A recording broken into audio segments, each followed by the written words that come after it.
You couldn't get a first-round pick. You couldn't get any pick for him. In fact, like I said, Memphis had to take on arguably the worst contract. So that's how bad he's fallen. He's played in 79 games in 3 years. And although, we can get him an Oregonian sticker, he'll fit right in. But this is the definition of buying low. Like if he ends up being a bum here, next year you've got an expiring deal and you get rid of him, you sit his ass on the bench, whatever, he suspends himself because he'll do something stupid.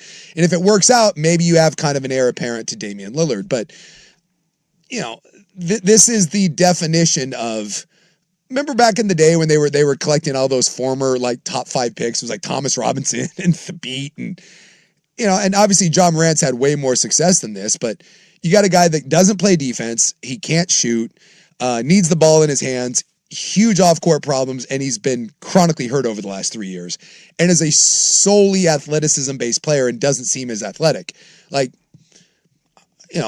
That's why if you gave up anything of substance, you could look at that and be like, dude, what the hell are you doing? But when you gave up someone that you were desperate to get rid of and then a ham sandwich and Chris Murray, why not?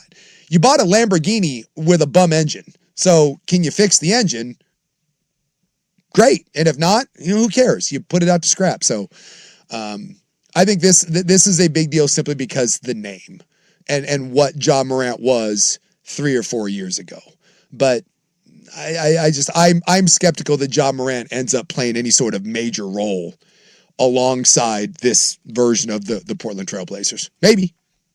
Well, what would you mean? What would he do? Just ride the bench? I don't see where this works out. Again, if let's say the Jaylen Brown deal does go down, right? So your starting backcourt then becomes Damian Lillard and Jaylen Brown. And then Ja's coming off the bench.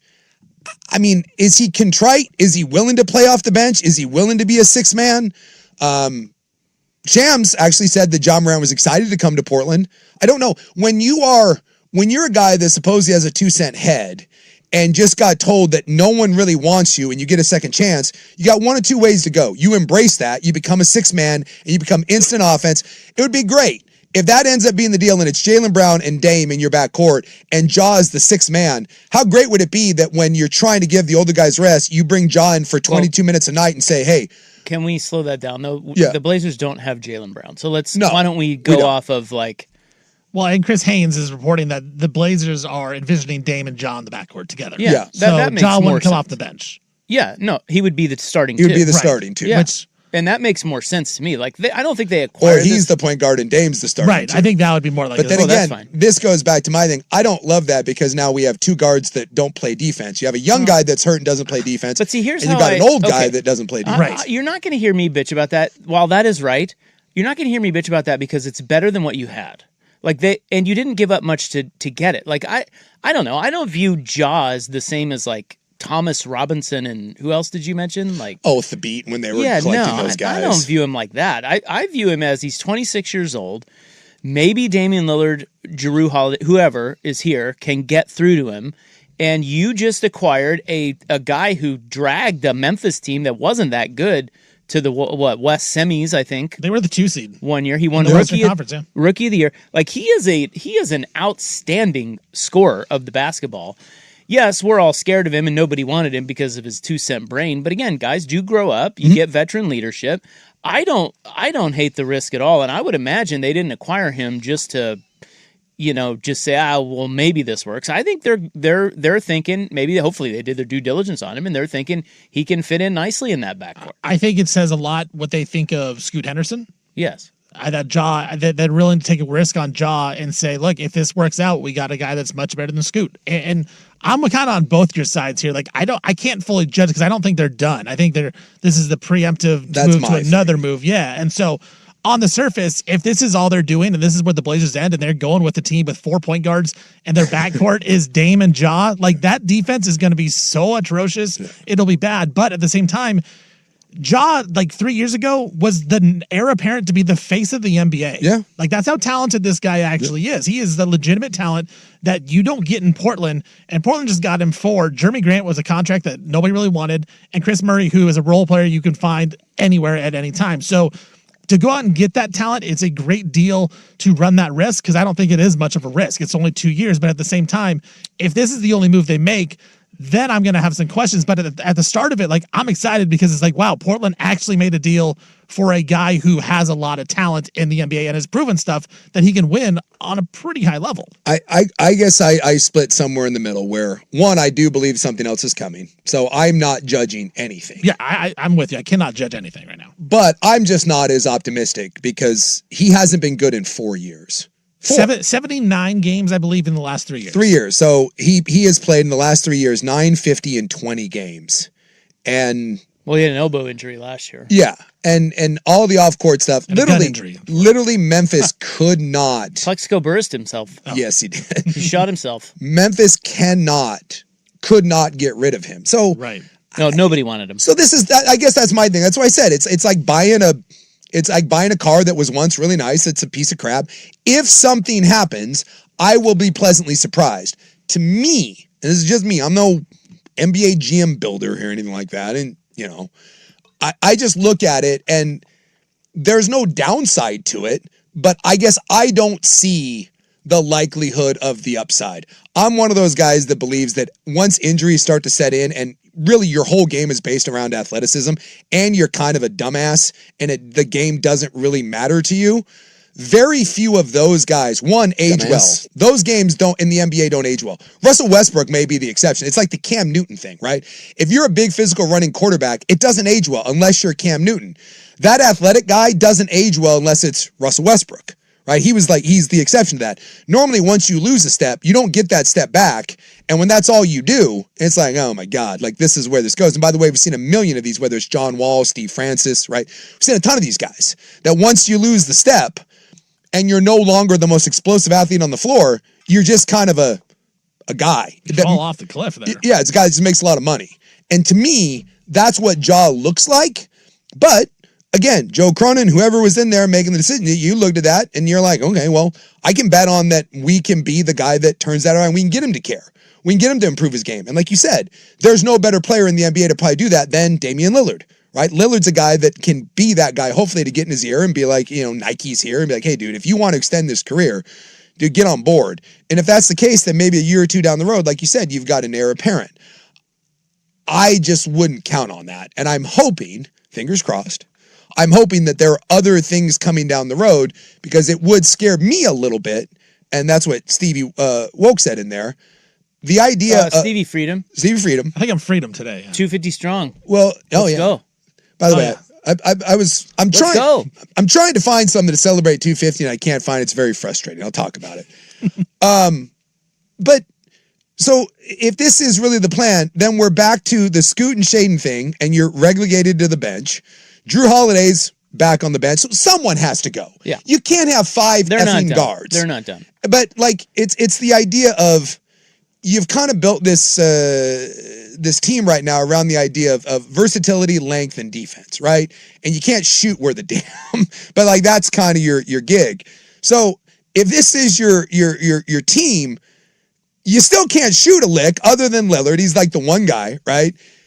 But like the defensive length and scrabbiness, that kind of goes to hell because you got two guards that can't guard anyone. You got a young guy that's hurt and can't guard anyone, and an old guy. That concerns me. I think don't hold on. Like they are bad. I get it. I just don't think we're at that point yet. I think we're over analyzing here. What I'm guessing happened, total guess, they absolutely lowballed Memphis. Yes. And Memphis was like, all right. And they're like, okay, yeah. We'll make it work. No, like there is not, I don't think it wouldn't seem to me smart. Even I'm not a huge Joe Cronin fan, but I don't even think he would be at a place where he's saying, oh, I've got a whole plan for Ja Morant. No. All he was able to do was basically steal a former Rookie of the Year, number 2 overall pick talent that nobody else wanted, and rightly so. Yeah. And he'll figure it out. Like I feel like in the NBA, you just acquire talent, and in this instance, since you paid little to nothing for it, I don't think we need to already jump into, well, this isn't going to work for X, Y, and Z. We don't even know how they're going to deploy this. No. And there's probably more moves coming. I just feel like it's put it this way. If this were the last move, I think it would make way more sense, right? Yes. So why are we jumping? yeah. I know you're not. I get all the comments Yeah. about it. It makes total sense. It's just I don't know that we're at that place yet. It's like it's the first move. It was clearly a Hail Mary, like, here, you want these two? Oh, they're going to take that? You're Perfect. trading one garbage-ass Yeah. contract for another garbage-ass figure it contract. out. Yeah. So we can work with... I don't think there's a team in the league that wouldn't work with Ja Morant for that price. Sure. You know? Because Jeremy Grant ain't going anywhere. You know what Jeremy Grant is, and no offense, but old Murray there, he'll be out of the league in a handful of years, so whatever. You're right. You're trading a bad contract for someone that's on the wrong side, and you know what he is, for another bad contract with a guy that at one point was dynamic and may be again. So from that standpoint, yes, I'm with you. You've got a problem, we've got a problem, switch them, and... But don't you think it's very uncommon when you're Joe Cronin, and this is the frustrating part, is you're trying to get Jaylen Brown, you're trying to get Giannis, you're trying to get all these guys, and you never get them. But then, every once in a while, maybe one comes across your desk where it's like, it's too good to pass up. Sure. Like, I just have to take this, and we'll rearrange the deck chairs as we go. Yeah. And I think that kind of sounds like what happened here. Yeah. I don't know if this has anything to do with anything with Jaylen Brown or otherwise. It's just There's no risk to this, right? Exactly. No. There's no risk. none, because you're trading Grant no matter Right. what. Yeah, now, Grant- now, if you come back and say, "Oh, Jaylen Brown, you could have had him, but you already traded Jeremy Grant," well, that's a problem. Exactly, but you can still that's make not you can right. still make those the money's work. You can do the Drew Holiday and Right. You're I'll say this too. If somehow this was the only Blazers move and they end up with Shaden Sharp and John Morant though in the same backcourt, that would be some fun regular season basketball. I still don't hate that. Postseason I mean, basketball. they're not going to be any good anyway. yeah. If they made the play in the postseason, their defense would suck so bad. But offensively, in the regular season, there would be some sick dunk packages. More which- importantly, the strip club gun industry right now, Dude, just going Booming. nuts. I just Booming. had a thought. First time for everything. I Yeah. know. Can you believe that on the day Ja Morant is traded to Portland, the A crop is folding? Oh, is that official? Well, no, but yes. Yeah, I've heard Yes. that it may completely shut down. Is This this is not- this the savior that we all need? Ja Morant comes in Can and Ja buys. save the A crop? He props it up with fresh new capital. They fly him straight to the parking lot. Yes, Ja, you're gonna love the city. They land right on McLaughlin and they just pull out for. Chopper him over there. Get his eyes on it. Let's make it happen, He man. may like it. Yeah. There's been shootings there, haven't there? I would think so. Yeah, come on. That's not in the best part of town. He'll love it. We can get him. We can buy Bob's Red Mill, make that his house. Renovate it a little bit, and then you're right across the street. Just make a 2-for-1 sort of deal. I'm 10 minutes down the road. He can rent a room from me. There you go. Ja. Ja, welcome to Portland. Welcome to be an Oregonian, you slick son of a bitch. Can you imagine Stevie Freedom renting a room to Ja Morant? I would pay to watch that reality show. Just I don't think he'd like me. sucker kicking, just learning, the Vaughn kids learning at the master. Didn't Hey, go hang out with Uncle Ja over there. well didn't Ja Morant pistol whip some like 16-year-old kid on his basketball He court? sucker punched him. Yeah, bro. Dude, This this a is sucker punch with a sucker kick. synergy coming together. I ordered old Sucker Kick a Denny Avia jersey as a reward for sucker kicking that kid. I didn't like that he got in trouble for it. I need to change it. I think we need to stop the Denny order. I think we need a Ja Morant jersey. I is think what he we would need. actually be psyched about that. Dude, I gotta see if I put a halt on this order and get a Morant jersey. feel like I jumped the gun a little bit with that Denny. Ooh, nice one. This is a good text. He could rename it Jacropolis. Let's go. Dude, this writes itself. It does. I love it. All right, I'm back on board. No more negativity. I'm on board. A+ trade. I'm on board. A+. It saves the A crop, Yeah. and you only lose Chris Murray and Jeremy Grant. Let's make it happen. No, it's you got rid of Chris Murray. That's Or, right. I mean, Oh, sorry. yeah. Wait, isn't that what he said? yeah. No, you said you just said you traded him away. No, Yeah, no, yeah. So You we- said all you do is give up that. No, you no, got rid he of him. didn't give up anything. That's a positive. That's oh, yeah. I see what you're That's saying. those Negative. It's a positive by subtraction. those both. Like whatever. Yeah. Jaw. Jaw. Ja is right. And it is amazing. That trade was 8 days ago, broke on June 29th. And the thought that was going to be the only deal that the Blazers had, and Isaac and Suk and myself were all saying that, man, this can't be the only move. Well, it kind of seems like a week later, this might be the only move that the Portland Trail Blazers had, which would not be great. But we'll see. I'm excited for Ja still. I mean, there's still a lot of hope in that. There are rumors. I talked to a guy in Memphis, a friend of a friend of a friend. He said that Ja maybe is trying to shuffle around his inner crew. So we'll see. The Blazers may be getting Ja Morant on his best behavior for 2 years. Stephen Vaughn here. Best of Isaac and Suk here on Primetime. Reach out. You can reach the text line 503-864-6326. I'll read some of your comments on the show as well. We can continue talking about this, but we'll move forward, move ahead. Isaac and Suk down in LA. They're searching for Will Ferrell. You can go check them out on Twitter right now. Suk's posting some things. Isaac's posting on the 105.1 The Fan account right now. They're playing golf. They're looking like themselves down there, being a bunch of weirdos down there. But we'll take a break. When we come back, we will listen to Isaac Suk talk about the Jaylen Brown deal and if Jaylen Brown and the Celtics got enough value back for Jaylen Brown. And why did the Blazers not get in on this? This is the best of Primetime here on 105.1 and 1080 The Fan.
From the George McCoy and Warren Allen Sports Desk, a Sports Center update on the Fan Sports Network, 105.1 FM and 1080 AM. This update brought to you by A&E Plumbing, Heating, and Air, serving Portland, Southwest Washington, and the Gorge online at aneheatingandcooling.com. It's hard to stop a train. First on the Fan, NBA Finals MVP Jalen Brunson. He is undergoing surgery on his left wrist today. He is, though, expected to return to basketball activities later on this summer. Cleveland Cavaliers and Donovan Mitchell, they have agreed to a maximum 4-year, $273 million contract extension. Lakers got a center finally. They have added Kevon Looney, 1-year deal for $3.9 million. Big 12 Commissioner Brett Yormark announced today that the Big 12 and Monster Energy have agreed and entered a multi-year partnership. Big 12 football will be branded the Monster Energy Big 12 Football. It'll also be the same for the men's and women's basketball as well as Monster will have conference sponsorship patches on all team jerseys. World Cup today, Argentina was down 2-0 to Egypt late in the second half, but they came back. They win 3-2. They'll take on the winner of Switzerland and Colombia. Right now, those two squads are in extra time. That game is tied at 0-0. I'm Stephen Vaughn from the George McCoy at Warren Allen Sports Desk. Don't call your mom. Call George McCoy at warrenallen.com.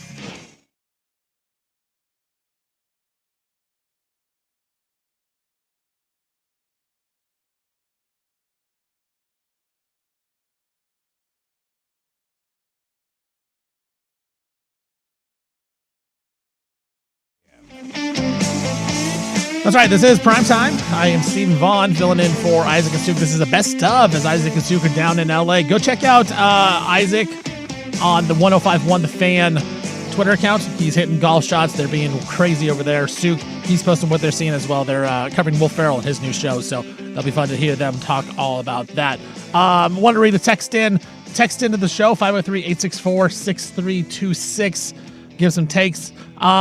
Someone talked about Ja Morant. They talked about Ja Morant in the first segment, said maybe it's one of those things where you flip him and get a small forward maybe even before the season even starts. I mean, I think in theory that would be great.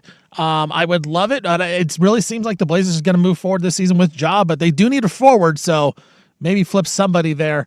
Try to bring a forward in. And I think the most obvious guy is Scoot Henderson, but we'll see on that. The Blazers do need to make a trade. They have way too many guards, point guards that is, and way too many centers. Well, one of the guys that they should have gone after, and maybe they did, but they didn't get the Blazers, was Jaylen Brown. He got dealt to the Philadelphia 76ers. And this is Isaac Asuk talking about if the Celtics actually got a good value back, as all the Celtics got back was Paul George and some draft picks. Seemed like they could have got more. Maybe not, though. So Bobby Marks, this was a while ago, but Bobby Marks tweeted, and this went viral, and Jaylen Brown saw it, and it was a whole thing. This was before he was traded. Bobby Marks tweeted Bobby Marks said analytics suggest that Jaylen Brown is the 7th best player on a team. Yeah. So he's talking about analytics. And this is just absurd. So Brown bit back, and his reply was, "No one's won more games since I entered the league 10 years ago." Yeah. And that is true.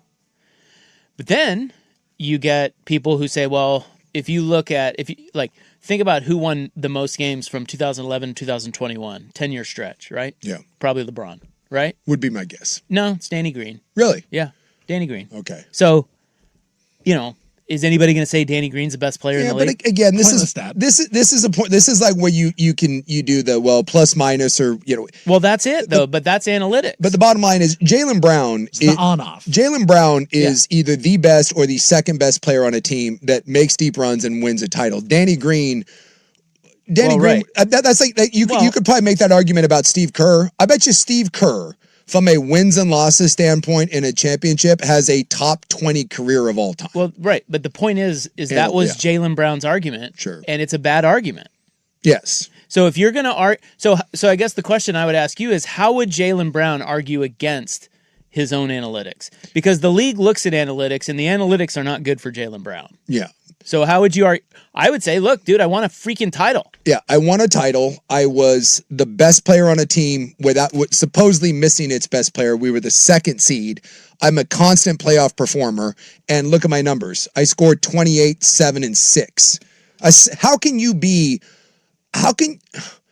In what world can you be 6th in MVP voting and somehow be viewed as someone that isn't worthwhile or the 7th best player on your team? It's wild. It's just, honestly, at that point, your head's up your ass. If you're an analytics guy, your head is up your ass. Because there's one thing about getting data-driven numbers, and that's fine. I get it. At this point, if you're not using analytics to try to gain an edge, then you're falling behind. But you can also become paralyzed by it and say, well, these are simply the numbers, and especially in a team sport. Now, if you want to talk about analytics in something that's an individual sport, that totally makes sense. Because in an individual sport, right, you're responsible for just you. But you could probably take analytics. If I took, I don't know, Patrick Mahomes, right, best quarterback on the planet, and I put him with an absolute dog-ass team, something tells me his analytics aren't going to be great, right? It's the idea of a quarter, like Eli Manning is not a better quarterback than Dan Marino. But maybe from a playoff numbers wise or an analytics standpoint, you're like, oh, Eli Manning. It's not. And so I think just the idea that a two-time All-NBA guy this is what his value is, it's stunning. Until the only part of this that I find remotely interesting is now the financial aspect of it that's coming around. Well, it's not that they don't like him. Yes. Well, it is kind of, some guys don't like him. Some GMs don't like him. Yeah. The reality is we have to stop saying that the league thinks Jaylen Brown sucks. They do not think he sucks. The league thinks that Jaylen Brown is overpaid. Yes. There's a very big difference. And that's why, coupled with the fact that Boston kept, that everybody knew that Boston had to trade him, that's why Boston was not able to get a whole hell of a lot for him. Yeah. He's just overpaid. But before we go there, let me just give you some of those analytics and argue with them, agree with them, disagree with them. Sure. Here is what they're saying. Jaylen Brown has a negative career on-off. Okay, so this list is the career on-off for active 5-time NBA All-Stars, and he is a 5-time NBA All-Star. So not that many guys on this list. Yeah. And on-off means just points for your team, point differential for your team when you're on the court, and point differential for your team when you're off the court. Yeah. There are only 2 players on this list of about 20 who are negative. Mm-hmm. One is DeMar DeRozan, minus 1.7, and the other is Jaylen Brown at minus 1.3. Mm-hmm. Nikola Jokic, plus 12. Steph Curry, plus 10. LeBron, plus 10. Embiid, plus 10. Kawhi, plus 8. Giannis. Paul George, plus 7.4. Damian Lillard, plus 7.2. Butler, Tatum, Durant, Cat, Anthony Davis, Harden, Love, Irving, Doncic, Horford, Booker, Mitchell, and Westbrook, all plus. Westbrook, plus 2.7. Okay. Jaylen Brown and DeMar DeRozan, the only guys negative. So that's one of the analytics that they're throwing out. The other one is that the Celtics have consistently won a higher percentage of games without him. So if you go, let's see, 1, 2, 3, 4, 5, 6 seasons, their overall winning percentage without Brown is 70%. They went 60-26. And their winning percentage with Brown, now they played a lot more games, is 67%. Yeah. So they won 80, 79, 100%, 73%, 50%, and 43% without him. And then with him, just 66, 73, 74, 69, 65, and 52. So they've actually won more games with him. By a slight margin, gone. Yes. Yeah, it's not that big of a... And his negative, it kind of sounds like, according to Boston, the analytics, he's a non-factor. He's not a negative. He's not a positive. He's just there. Yeah. So those are some of the analytics that they're pointing to. Yeah. But so a couple of things. One, I wanted to read to you. I thought they were good. I think measured analysis of this deal. Mm. It is on the Fan. Bloop, bloop, bloop, bloop, bloop, bloop, bloop, bloop, bloop, bloop, bloop, bloop. Yeah, this is via the Hoop Collective. Mm-hmm. Jaylen Brown, okay, here it is, via the Hoop Collective. Jaylen Brown was not traded. Jaylen Brown was salary dumped. Yes. The Celtics canvassed the league asking for anyone who might be interested. They were rebuffed repeatedly. They could not manage to get a Trey Murphy swap with fillers. They couldn't manage to get a Drew Holiday plus picks package. In the end, the Sixers' offer was underwhelming, but it was the best one they had. And the Celtics learned what many front offices have known for a while: top 25 to 30 players who get paid top 10 money become bottom 100 assets, even in their prime. That's the key. That's what the front offices are weighing right there. I'll read that again. Top 25 to 30 players who get paid top 10 money become bottom 100 assets, even in their prime. Now, to your point about Giannis, before I continue with this, 3-year max, Boston balked at that. That's because what they're saying is Giannis, they don't think at his age, by the end of that deal, will still be a top 10 player. They may not even think he's a top 10 player now. I don't know. I don't know how they rated him, but that's what they're saying. They're saying, you know what? We're not going to do that. So all this talk for all those years of money, the next guy gets paid more and more. Where does it stop? Stops here. They're pushing back. Yeah. They're pushing back. You have to earn it. It shows how few true difference makers there are in the NBA. Yeah. We've seen the Celtics won a title and immediately tore their team down, right? Got rid of Holiday, got rid of Porzingis, and we're like, nope, we're not doing this. And now they've taken it a step further and they're saying we're not paying Jaylen Brown. What did the New York Knicks do at the championship parade? What did James Dolan say? We're not running it back. I'm not going into the second apron. I'm not doing it. So you now have multiple teams that are saying this. Oklahoma City is going to have to make tough decisions coming up here. They already did that back in the day, and that was before we even had the second apron stuff. And so you are seeing these things.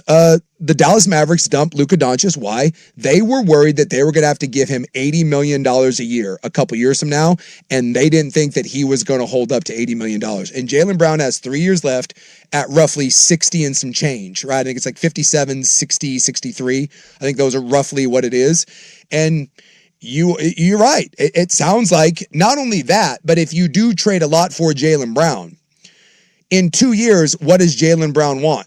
If you give up all these assets, it's because Jaylen Brown's 27, 28 years old. You're planning on him being there for 6, 7 years, right? You're going to sign him to an extension. And it was expressed today. I heard from a lot of the national people that were like, it wasn't even necessarily these next 2 years that were going to be painful. It was going to be when Jaylen Brown's 30 and he comes to you and says, I want 75 a year. Who wants to pay that? And that was the Giannis thing. I could not believe that the Boston Celtics, Giannis Antetokounmpo, who's a top 15 player of all time, supposedly why that didn't go down is 1 extra year. And they said that is the private capital firm that's making decisions in Boston. They say they are 100% budget conscious. Isn't 1 deal or 1 year on a Giannis deal? You're talking about like $50 to $60 million. Oh, they're saying on his extension, it'll be more like 70 plus. I mean, that's a lot of dough. And so, but isn't that weird that someone like Giannis that you would think everyone in the league would bend over backwards for, and Boston had a chance to get him? Think about Boston went from, we could have Giannis, but we have to give him a 3-year extension, or we can take pennies on the dollar for Jaylen Brown. And maybe they regret it now because they thought they were going to get more for Jaylen Brown, but they went from potentially getting Giannis to Paul George.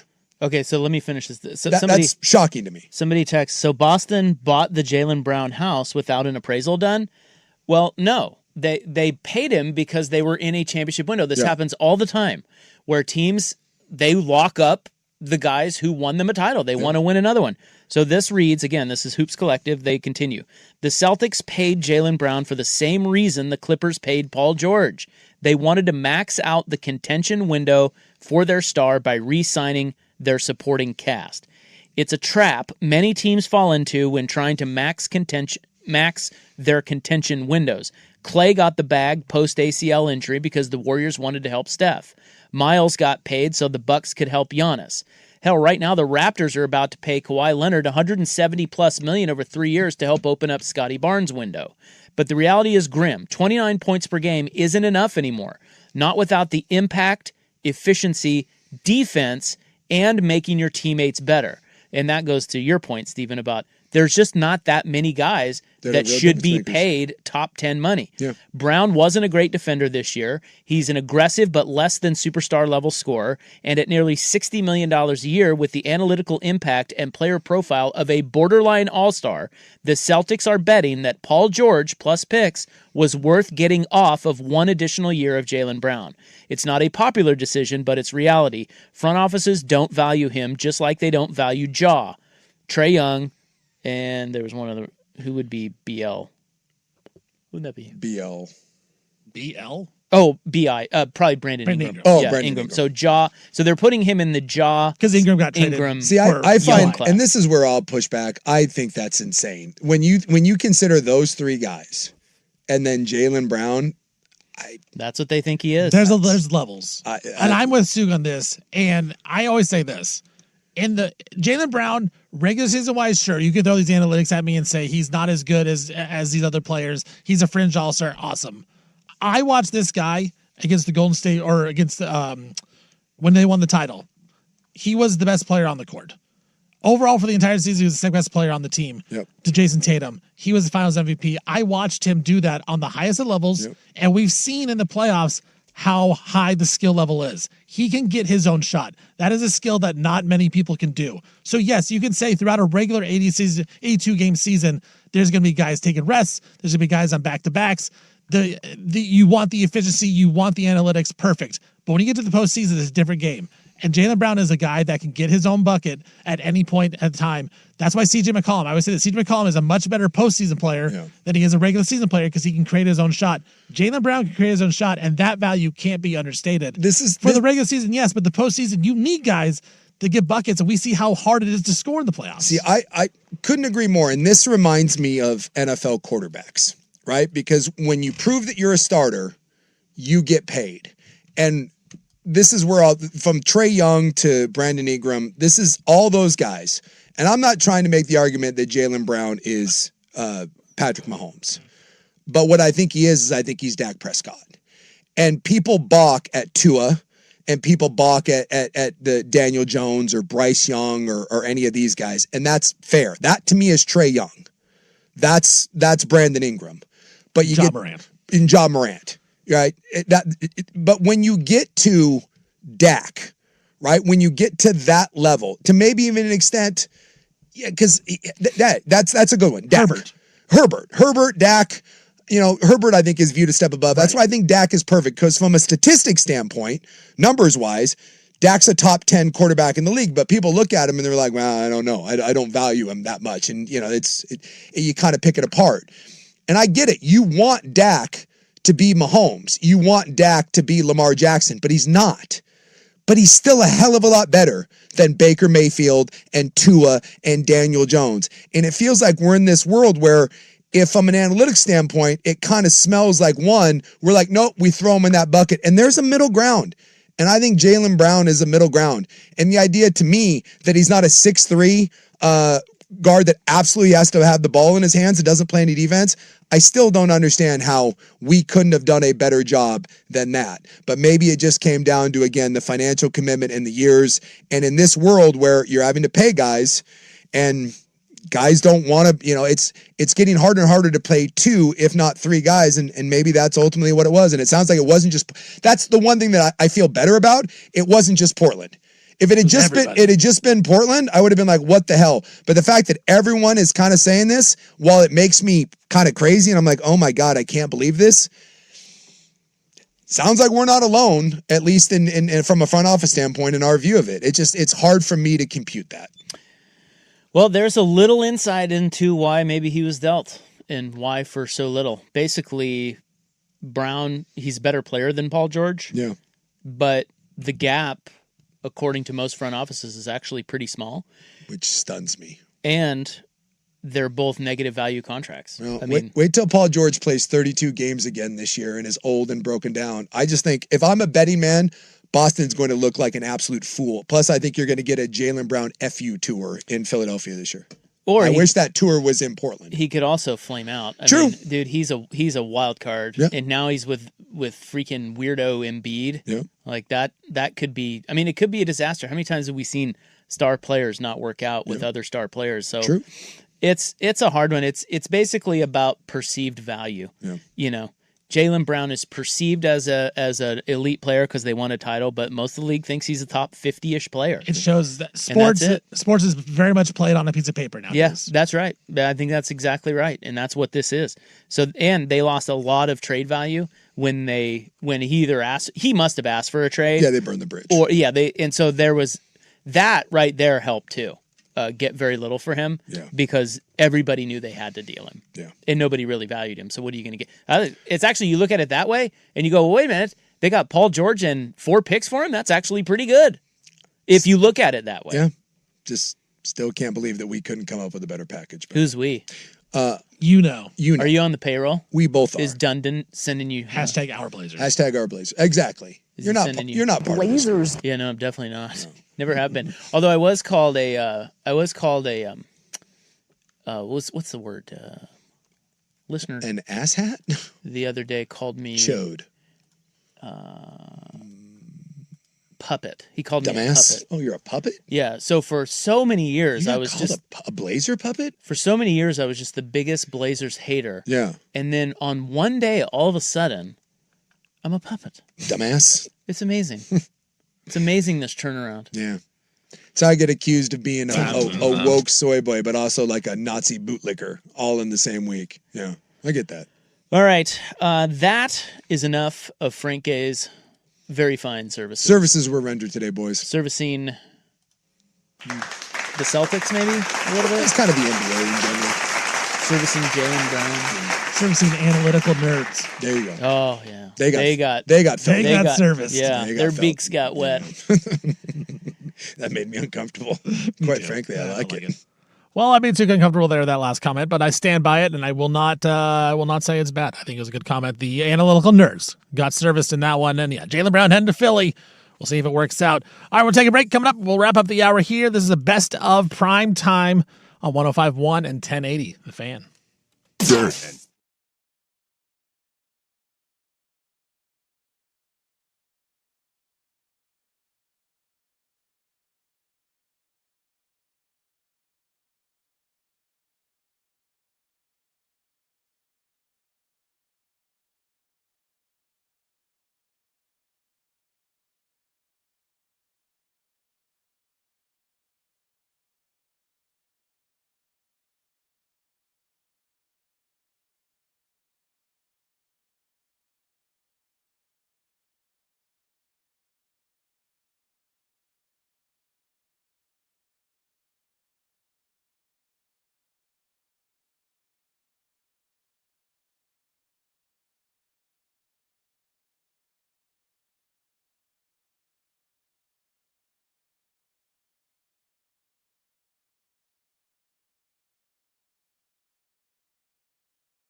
This is the best of Prime Time here on 105.1 The Fan and 1080 AM The Fan. I'm Stephen Vaughn running this thing. Feel free to text in 503-864-6326. I can get your text read on the air here, or head over to the YouTube and watch the YouTube there.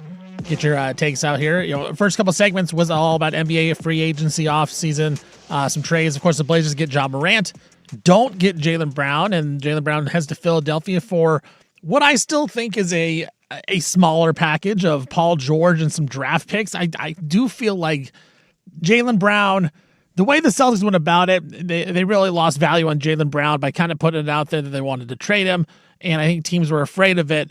It also goes to the fact that what the guys were just talking about that last segment. Analytically, Jaylen Brown may not be the best of plays. He may not be an elite player in some GM's eyes, but I think that I watch Jaylen Brown. I watch him play basketball, and there is a part of me that says this guy is awesome. And I've seen it on the highest of levels. I saw him in the NBA Finals, numerous NBA Finals. I've seen him in postseason play.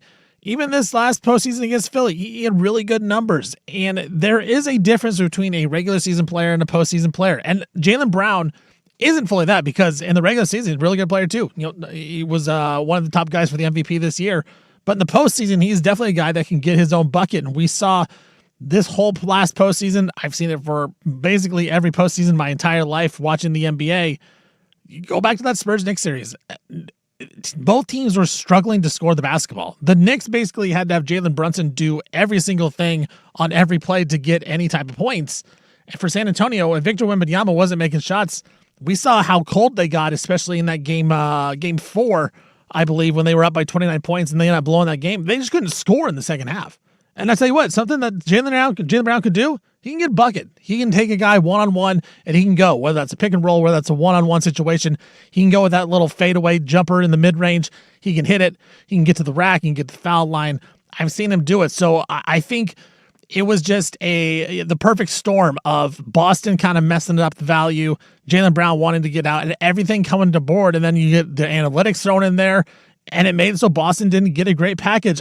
I'm still shocked that the Blazers, by all reports, and I don't know if this is true, haven't got it confirmed, but there's reports out there that the Blazers weren't willing to give up Drew Holiday in a trade for Jaylen Brown, which is crazy in my mind that you would not do that, especially for a Blazers team that has so many point guards, needs a wing, and Jaylen Brown at 6'6", 6'7", like big, a big guy that can play on the outside. Trailblazers needed that, and they did not get it. One of the texts that came in, of course, text in 503-864-6326. They'd said one of the guys that actually feeling great. The weird part is Dylan Brooks. He would fit in perfect in Portland. I can't agree any more than that. That is a perfect statement. Dylan Brooks, yes, he's an a-hole on the court. A lot of Duck fans won't even claim him anymore because of how he acts and how he goes about his business. But I tell you what, the Blazers built this last year's roster, and again, the 7th seed in the West, never a real threat at all. They built it around defense. They built it around versatility, athleticism. Dylan Brooks is all that. He's going out. He's going to play defense. He can switch onto people. He's not going to back down. And he would also be a guy that can, he's not afraid to get into it a little scuffle. And he improved his shooting a lot this last season. He can take the ball by himself and score. Not the most efficient one-on-one player, but he can do it. I think that person's right. Like, Dylan Brooks would be a perfect fit, and I'm just afraid the Blazers are going to go into this offseason with just a bunch of guards, a couple centers, and call it a day and see what happens. But it's so shocking to me that the Trailblazers were not willing to give up Drew Holiday in that trade for Jaylen Brown. Jaylen Brown, 2 years left in his contract. Drew Holiday had 3 years left in his contract, I believe, 2 in a player option. So who knows if Boston would have actually accepted that trade, but Jaylen Brown with 2 years left, man, he's got something to prove now, and there's going to be a big chip on his shoulder. And Philadelphia got to the second round this last season, got swept by New York. But if Embiid's healthy, if Jaylen Brown's healthy, you got that with Tyrese Maxey, who I think is awesome. He's incredible. And then you got VJ Edgecombe, who was a rookie last season, showed a lot of promise. I mean, him as your 4th option, that is a really good squad. And I imagine some other vets would want to go there and make a move and try to push Philly to the next round and to the next stratosphere there. Mike Gansey, new GM, he's going to want to make a move as well. So I think Philly capitalized on this whole thing, kind of like I think the Blazers capitalized on Ja by trading for Ja Morant and getting him at a low price. I think Philly did the same thing with Jaylen Brown. I still am shocked that the Blazers were not willing to get in on the Jaylen Brown sweepstakes. All right, Take a break. We'll start hour 2 next here. Best of Primetime with Isaac and Suk. Isaac and Suk, they're down in LA. You want to see what they're doing? Go check out 1051 The Fan on Twitter. They are posting content there from the bar. It is unfiltered, uncut. It is Isaac and Suk in their element. So go check that out here and keep it locked in the rest of the day here on Primetime with me, Stephen Vaughn. We'll do the best of Primetime. We got a lot of stuff coming up next here on 1051 The Fan. The Fan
Now, from the George McCoy and Warren Allen Sports Desk, a Sports Center update on the Fan Sports Network, 105.1 FM and 1080 AM.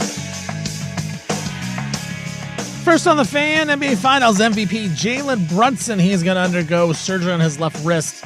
He is expected to return to basketball activities later this summer, though, so not a huge surgery going on there for Brunson.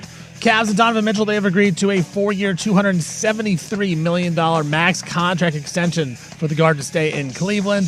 Los Angeles Lakers, they found a big man finally. They're signing Kevon Looney, former Warrior, to a 1-year, $3.9 million deal. Big 12 Commissioner Brett Yormark, he announced today that the Big 12 and Monster Energy have entered a multi-year partnership in that the Big 12 football will be branded the, quote, Monster Energy Big 12 football, end quote. Same that will go for the men and women's basketball as well. Monster will also have conference sponsorship patches on team jerseys. World Cup today, Argentina comes back from down 2-0 late in the second half. They beat Egypt 3-2. And they will take on Switzerland, who just defeated Colombia in PKs. I'm Stephen Vaughn from the George McCoy at Warren Allen Sports Desk. Don't call your mom. Call George McCoy at warrenallen.com.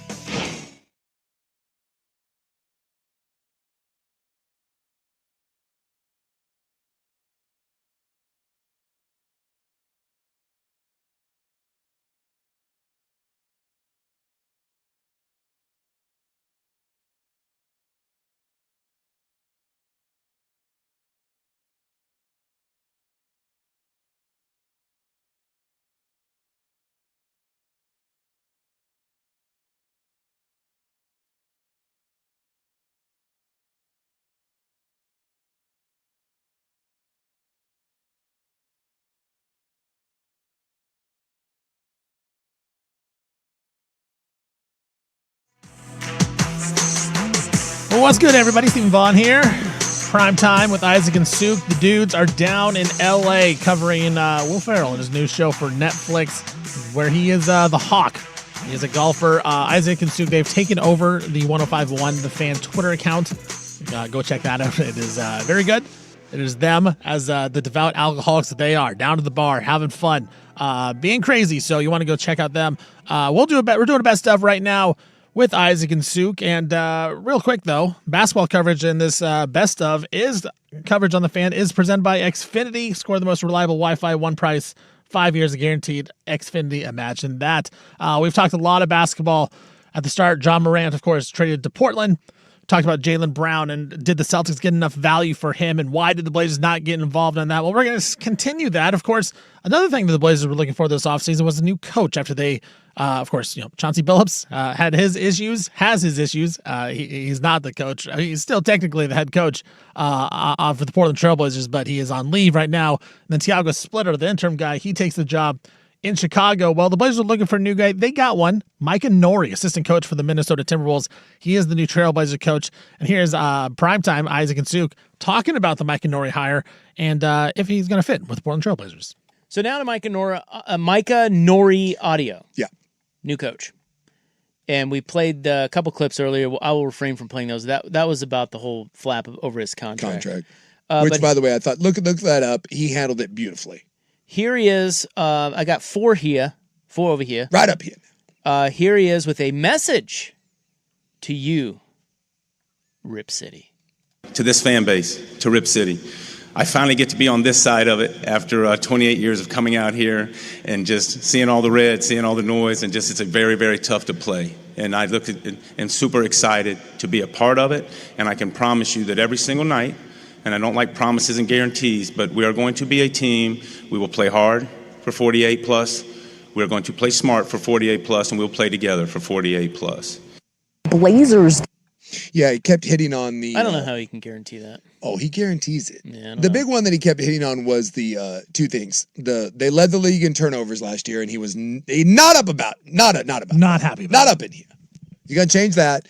And that they were like 21 and 23 in 2-possession games. Yeah, in close games. And so his thing was, we can be better in the margins. We're going to create extra possessions Yes. to get more points and win basketball games. Yeah.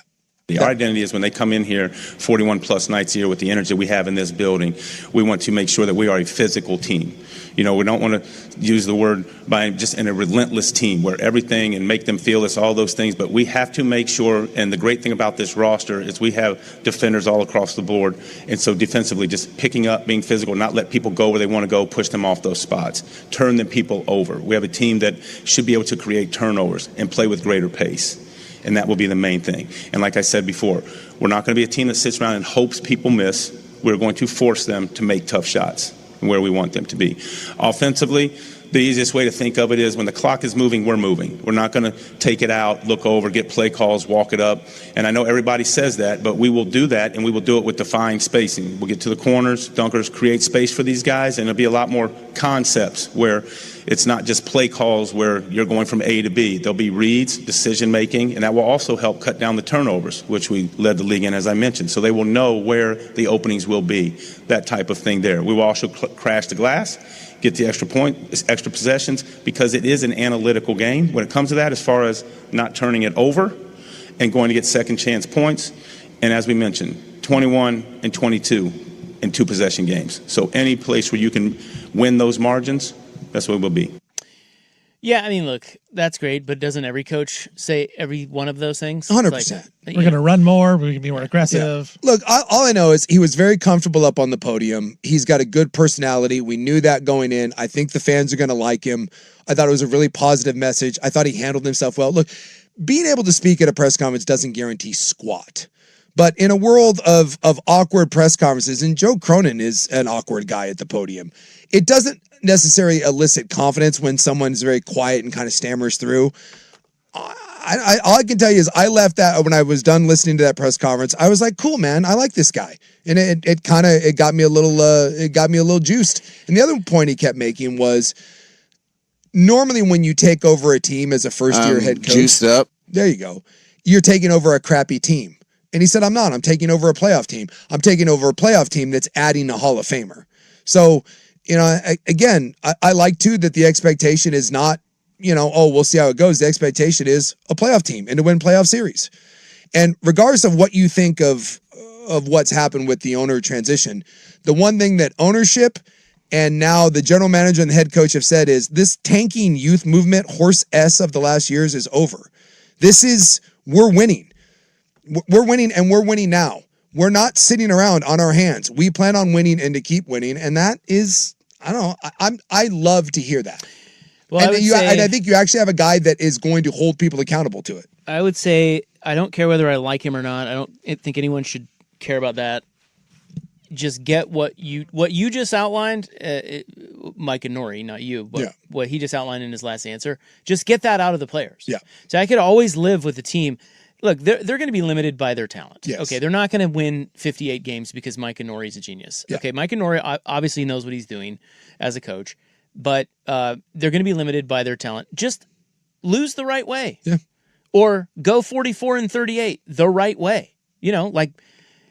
If you play the right way and you give good teams problems, like he said, and you win in the margins, and you have good home court advantage, and you're always up for the game, and you're not lazy like that in the NBA. That's half the battle. Well, look, last year they went 42-40 last year based off of trying hard. Like Right. They gave effort every single night. Right. They lost a lot of games, but they won games because their effort. If Nori can get that out of them and then get a little bit extra with what he's trying to do, X and O's why, because I think he's a little bit smarter than Tiago Splitter in that sense.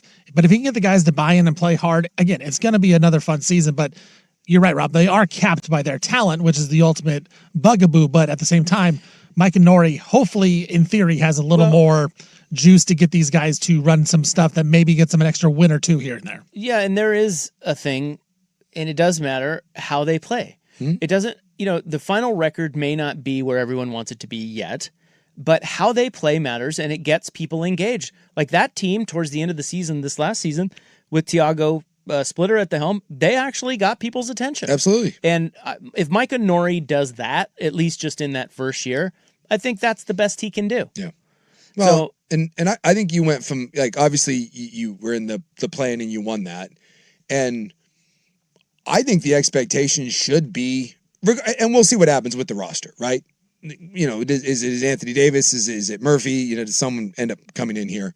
We'll see. But even if you kept everything the same, which I don't think they're going to do, another year of Scoot, Shaden, Klingon, another year of health, another year of Denny, and adding in, even if you get 75% of a top 75 player of all time coming back, that is your biggest problem was what? Shooting. And you have, arguably, according to him, the second greatest shooter of all time.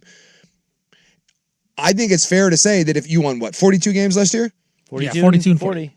I think a fair thing is 48, 48-ish wins. And if you win 48 games, is it? I think so. Six more wins? Yes. I would say 45. You were the most injured team last year in the NBA.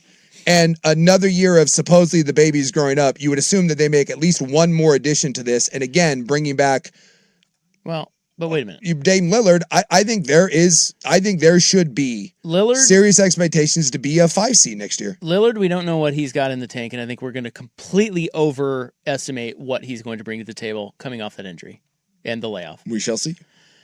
2, you guys are always wanting to trade these guys that you're now saying, hey, here's another year. Yeah, it's going to be great. Yeah. You guys want to trade these guys. They're not that good. I do want to trade them. They're just limited.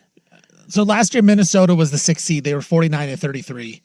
Phoenix was the 7th seed, 45 and 37. So I think 7, if you're competing for the 6th seed, I think it's a great season, but I think top of the play-in again, just like last year, is kind of where they're at. And injuries always happen. Sure. I mean, you're going to have injuries. Unless they somehow change the roster a ton. Yeah, right, which they probably will. And Hopefully they might, will. yeah. I think what fans want that. Now, here he is on Dundon, the new owner. Tom Dundon.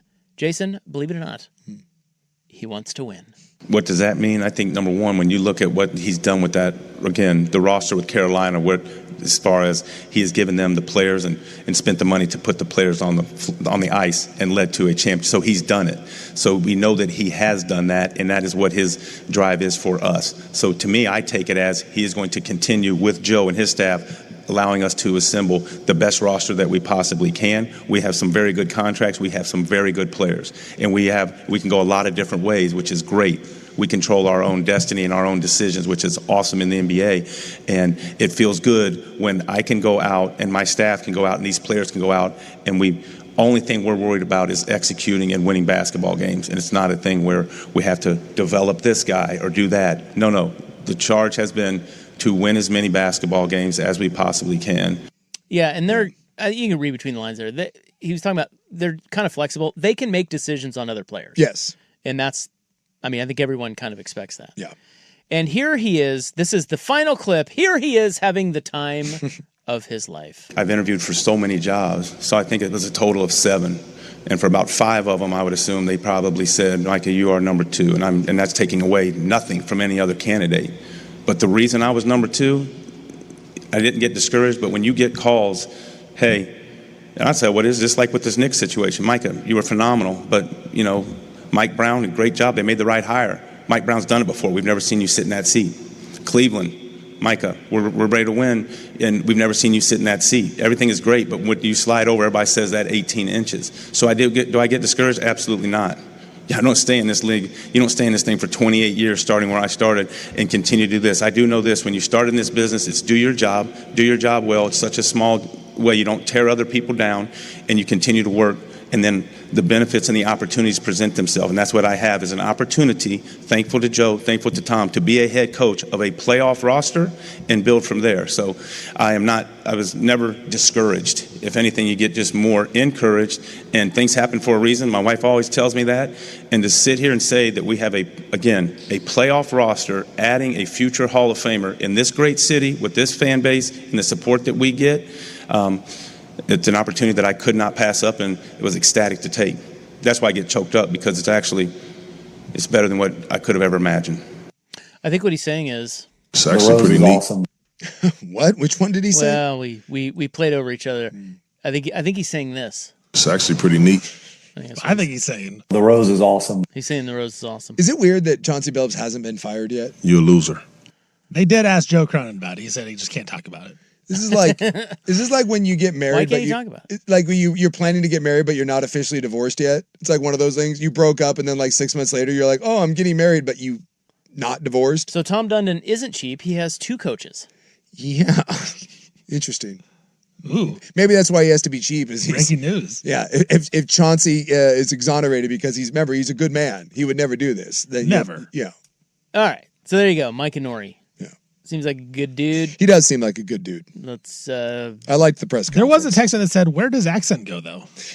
You know, you could still like. There's a little bit in there. There's It's not as hardcore as it was No. in those other clips. But when I was listening, when he was kind of going on some of the rants, like when he was talking about his family, there's a touch there. Yeah. So there's something in there. I like him. He seems like a dude. Yeah. He looked tiny next to Joe Cronin. By He the way. did. Yeah. Oh, is he a little guy? Well, Joe is a big. How tall is Joe Cronin? I think he's like 6'5". 7'5".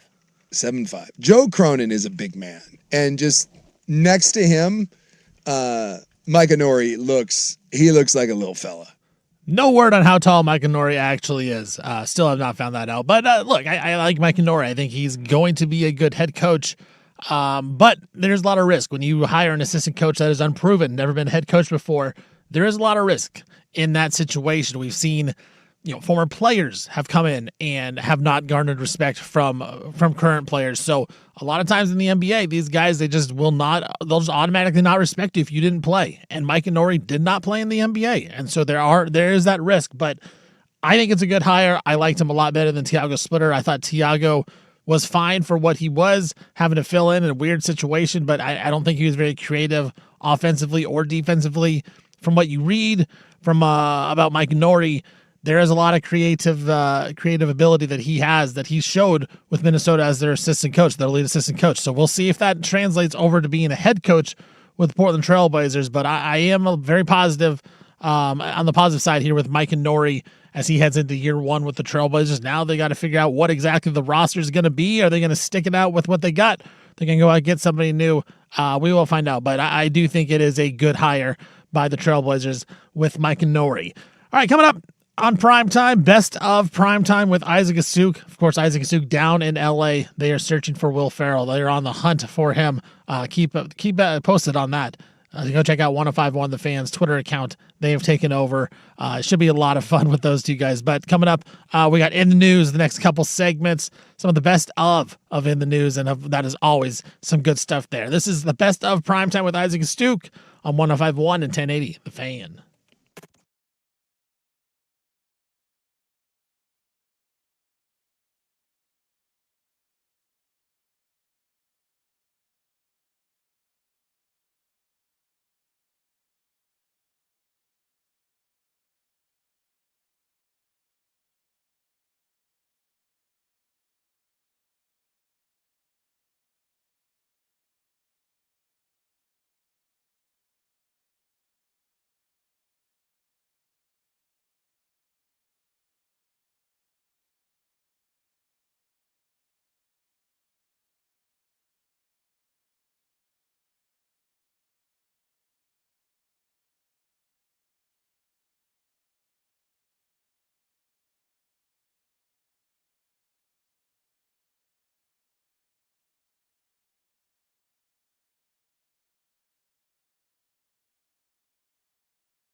Now, from the George McCoy and Warren Allen Sports Desk, a Sports Center update on the Fan Sports Network, 105.1 FM and 1080 AM. First on the Fan, NBA Finals MVP and next point guard Jalen Brunson. He is going to undergo surgery on his left shooting wrist, but he is expected to return to basketball activities later this summer and should be ready by the start of the next regular season. Cleveland Cavaliers and Donovan Mitchell, they've agreed on a maximum 4-year, $273 million contract extension to keep Spida in Cleveland. Lakers and center Kevon Looney, they've agreed on a 1-year, $3.9 million deal. Lakers needed a backup center, and they got one. Brett Yormark, the Big 12 commissioner, he announces the Big 12 and Monster Energy have entered a multi-year partnership. Big 12 football will be branded the Monster Energy Big 12 Football. It'll also go the same for men's and women's basketball as well. Monster will also have conference sponsorship patches on team jerseys. In the World Cup today, Argentina climbed back from down 2-0 late in the second half to beat Egypt 3-2. And they will take on Switzerland in the next round as Switzerland defeated Colombia in PKs. I'm Stephen Vaughn from the Georgia Coy at Warren Allen Sports Desk. Don't call your mom, call Georgia Coy at warrenallen.com.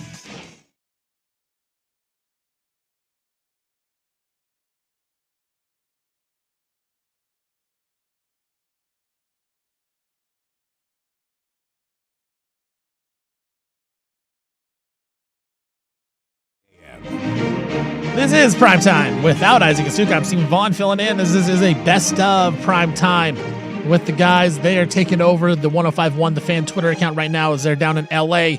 searching for Will Ferrell and his golfer persona, The Hawk, as that is a new show coming out on Netflix. They're covering that, so they'll be back on Thursday. I got you covered here with a best of. And, of course, right now, it is time for In the News. It is June 12, 2026. It is time now for In the News. I am your noted newsman Hall. Thank you. Freshly squirted. Jeez. What?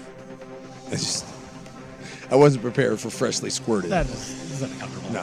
Everywhere. Yeah? Uncomfortable? You know what else I did in there? No, I don't. No. Wash my hands. That's good. Then I went and got water. Well, that's why.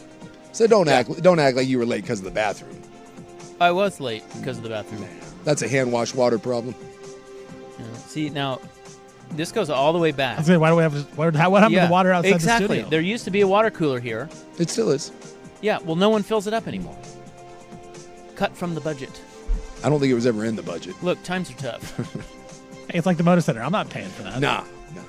For a while, I paid for some. Then Patrick paid for some. I think some other people actually stepped up and paid for some. Now everybody's refusing to pay for it. Hey, the dundening has begun. That's all I can tell you. Bleh. I'm putting my $10 towards Motor Center, not your water. That's right. Oh, that reminds me. I got $1.69 in my Venmo this morning. Someone sent you $1.69? Well, two people. $1 from one guy. Yeah. Juicy for Up guy. Oh, yeah. And then 69 cents from another guy. What are you thanks, guys. What are you going to spend it on? Well, it's going to your GoFundMe account. Yeah, or your for GoFundMe to be more awesome. That's right. Make Zook awesome. The Make Zook Awesome Fund. Donate today. So we're well on our way. Raise some money for you. Well, thank you. No one's donated so far. Well, there it is. Thank you. See, they're spending their hard-earned cash for you. Well, no one, yes. Although it did go to mine. Yeah. Oh my God! No one so far has donated to the Make Zook Awesome Fund. Well, no, they have. They just did it to my Venmo. Yeah. I don't know why. And you have not forwarded it on. No, to you, I haven't quite yet. I'm going to hold it hostage. You want that money? There are going to be stips. You want those Odyssey bucks? You'll hand me that $1.69. I don't need Odyssey bucks. Right? Say that when you're As a matter trying to of fact, I want negative Odyssey Say that bucks. when you're trying to get that water bottle. They also sent. Did you see that thing they sent the other day about registering your car or something? Yeah. Well, I don't think they're Are you gonna do that? registering. First off, no. I think they want to check your driving record. Is that what it is? Yeah, it's not registering your car. They want to do a background check to Why? find out if you're a poor driver. Get out of here! I ain't doing that. Yeah, me neither. I think we have to, but we're gonna see. I'm gonna see how many emails get sent before I get yelled at about not doing that. Did you get that too, Steven? I don't. You may not have gotten it. I don't think I did. Well, I think it randomly selects allegedly. Supposedly, we have to do some sort of driving background check because they think we're going to be driving company cars. Yes, but we're not. We don't even have company cars. I've never driven a company car, and so what is on my driving record is none of your business. But they think it is. We'll see. Yeah, we will see. Not a big talk around. Not a big talk. How about sell some spots? Sell then? some spots, then maybe I give you my driving record. Maybe we'll fill that out.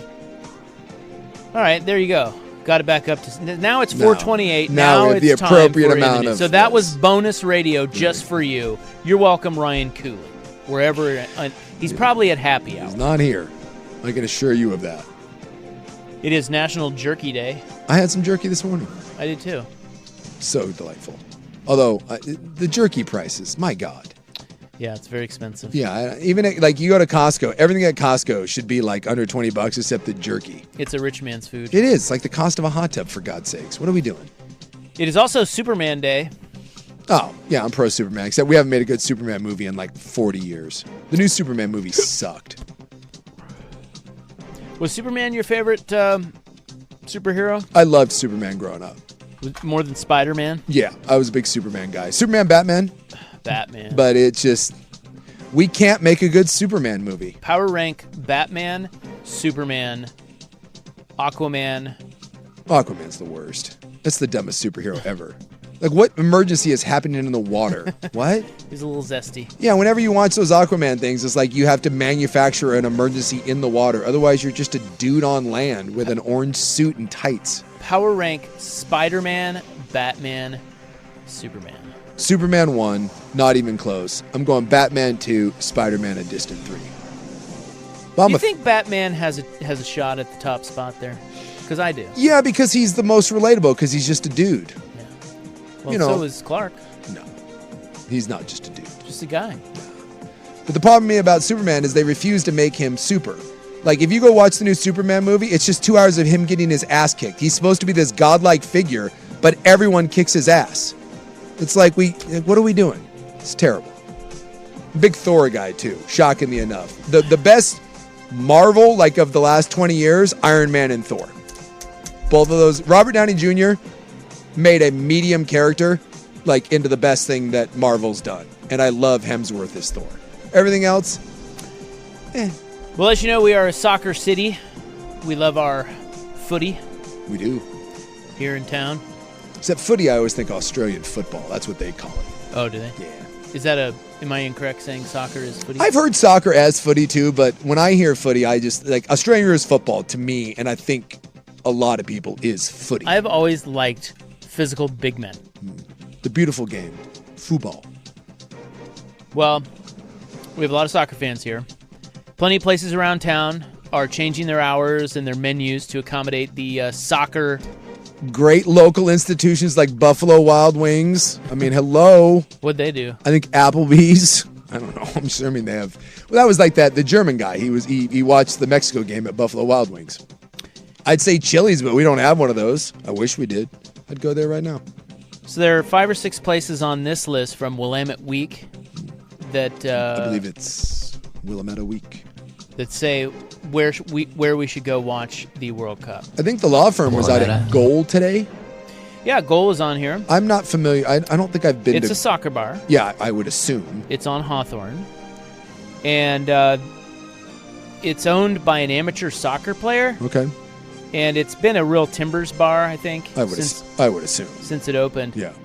Goal will open an hour before the games begin every day for every match, including on Mondays when the bar is typically closed.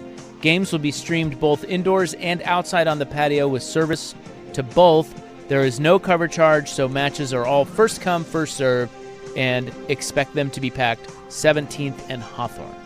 That's where they were today. Yeah. Away Days Brewing Company is on the list.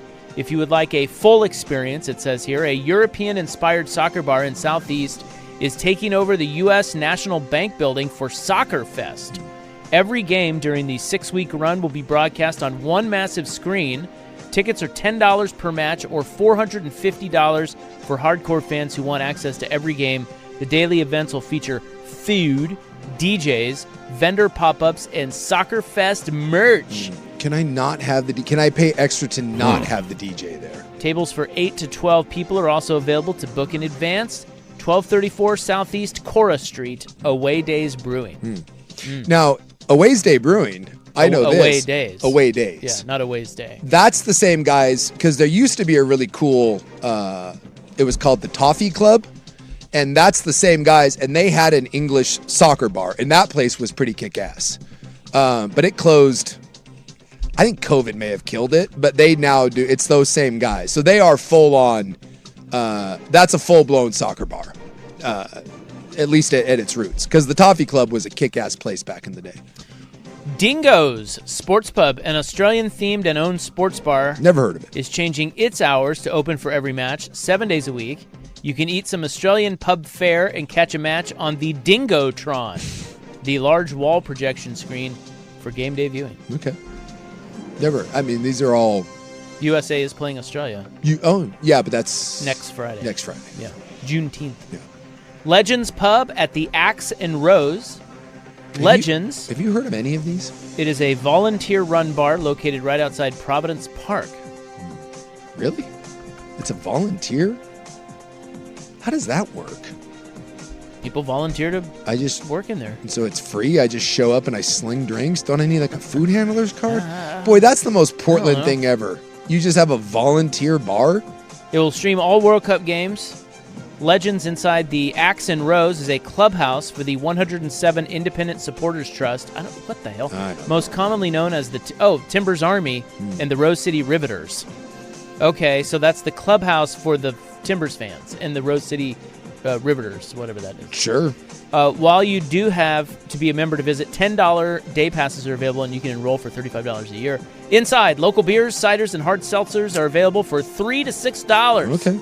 Seems like a good deal. I'm not going to do it. But 17th and Morrison Southwest. Pioneer Courthouse Square will host their own Portland Timbers soccer celebration right in the city's living room. That's going to be cool. I love anything involving that's a great part, an underused part of our city if we can boot out the streetmen. So that started today, and it's going through Sunday or Monday. Okay. All matches will be streamed on a giant screen. Entry for all ages with activities, merch, food carts, and fan giveaways. 21 and older, Casamigos is sponsoring a club zone where you can get the boozy woozy. All right. Well, that's so far to me that seems like the. You can even play soccer on a mini pitch, 3 versus 3. Have a mini pitch just down there in the Courthouse Square. They sure do. Interesting. DJs and performances. God damn DJ! I don't need the DJ. Please stop. 2 others. Best places to watch the World Cup in Portland. OMSI for some family-friendly fun. OMSI? Yeah, their Empirical Theater is showing select World Cup matches on Portland's largest screen. Can they do like a Portland, like a World Cup laser light show where I take a bunch of shrooms and then watch soccer? That's actually would probably be a pretty cool place to watch. I would think so. So they're saying you don't have to have museum admission. Or mushrooms. I'm just saying you can go completely sober. It's free, but matches are first come, first serve. While outside food and drink is not allowed, refreshments including beer, wine, and cider for those with ID are available at the museum's cafe. Okay, that's cool. Not a bad place to go catch a game. I'm pro Courthouse Square and OMSI. That's slick. And then last but not least is McMenamin's Kennedy School and Ringler's Pub, and you know Ringler's Pub. They will show select matches on their screens. Both the Kennedy School Theater and Ringler's Pub will stream Team USA's matches. Admission is free. All ages welcome. Ringler's is, of course, below Crystal Ballroom. Kennedy School Theater is right in the building's old auditorium. Yeah. And I'm assuming, too, that you can probably go to one of a million sports bars. I'm assuming, like, the sports bras run. Well, see, that one, okay, so the McMenamins thing, like, that doesn't... No, it just there seems was like nothing, you're just going to a bar. That's a bar. I can go in there at any time and get the same thing. Yeah. These other ones seem like they're doing special events. Yeah. I'm just saying, I think most bars, like, there's a handful of bars that I go to on a regular basis, and they're all doing something. You know, they got the games on. Most sports bars are. Okay. So go anywhere and watch World Cup. You can, but those are the people going above and beyond, or those are the people that Willamette Week felt the need to highlight. Yeah. I wonder why. I don't know. Maybe they paid them. It's possible. You know, you can't trust the fake news media these days. Bunch of liberal BS, Frank. All right. I think we've killed a segment. Probably. How you doing over there, Stevie? Doing great, my friend. You all right? Yeah. Good. A little worried about him. A little concerned. Kiss. He's getting ready for the big ROP double date coming up. tomorrow night. Yeah, there's a lot happening. He's probably very nervous. And then the me and Souk double date. We Yeah, got a lot of double dates this week. Thursday. What's he gonna wear? You know, it's a whole thing. Wednesday. Thursday? Thursday of next week? Thursday. And you know what I just figured out? Although we've got Only just now? Can we get What? free tickets now, or do we have to pay for that? No, we got you. Okay. You're not paying for it. We got you. You guys don't have to work the next day. Yeah, Yeah. I know we'll be out partying So you get all to night. party. Yeah. You might want to get a room at A&A. there is a slight problem Together? that I realized. Uh-oh. So we're off at 7. He's backing out. No. I'm not backing out Oh, of anything. no. When's it Oh, we have start? a show. That's right. Lit is the opening act. Oh, no. Yeah. So I did want to double check. Yeah, Lit is Switchfoot is the. Oh no. We're gonna miss Lit. No. So do you want to go see Switchfoot is the key. Oh, man, that sucks. Yeah, Lit goes on at like 7. Are they playing at that Yeah, middle bar or the No, concert? the big. Yeah. the big ballroom at A&A. But I thought it was a Lit concert, and it is not. It I is. know, because I was talking to Coach Vaughn, and I put Lit concert, and then it was like Switchfoot concert. Yeah. I'm like, no, I want Lit. Yeah. No, Lit is so. Bring it's, back Lit. Lit is the first. There's 3 bands, and Lit's the first one, and we're off at 7. Is the other one Fuel? Fuel. Yeah. So Wow. I don't think this is breaking news. Like what? I just found out about this last night. I don't know 'cause what we do. I was talking to my buddy who's now been banned from A&A. So I had to take this to Stevie Fire because his first concert was going to be Lit. Your first Mitts concert's going to be Lit. Do you want your first concert to be Fuel and Switchfoot? I have no idea what Switchfoot is. Turns out it's a Christian band. Is it really? Yeah, it's Christian rock. They you guys they gonna- have one song that I know. Are you gonna go to that? I'm leaving it to this man here because this would be I don't his know, first this is actually concert. tough now. Yeah. He doesn't want to go. I want to take him to his first concert that he actually wants to go to. Well, I didn't want to go to Lit, but I was gonna go just because it's fun. You didn't want to go to. I thought you No, wanted to go he to Lit. doesn't want to go to anything. You're going to It's a a bit- concert, it's you a bit son now. of a bitch. I'm so old. That's just he a feels bit. forced to go. I am taking you to a concert, but I'm also don't I want want to go with Souk. I will say. I do not want to force you to go to a concert that you don't want to go to, like a Christian band called Switchfoot that I have no idea who they are. They have one song. They have "Meant to Live." That was a popular song back in the day. We- I was meant to live. No, it's we were meant to live for so much more. I just want to see Stevie Vaughan singing. By God. I'm just saying, it's possible that we may have to regroup and Yeah, come we may up. have to reschedule a different concert. have to find- another Yeah, good this one. this is exactly what he wants. Well, do I just force him to go see No, Switchfoot? I get it. I feel like I'm pulling a. You're Pulling a pulling a Moran. You're Danny. pulling a Danny right Yeah, now. That's what you're doing. By the way, I have you think, heard I think we're going to switch. oh, then. dude. Oh, sorry.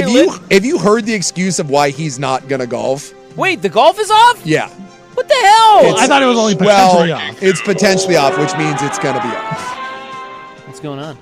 Well, by the way, I told you. Well, You- let's break. We break, yeah. Okay. By the way, for the record, I do want to go to a concert with Big Souk. Okay. But you don't want to go But it's see not- Switchfoot. yeah. I'd rather it not be Switchfoot. I would. Lit is cooler than Okay. Switchfoot. All right. We're gonna.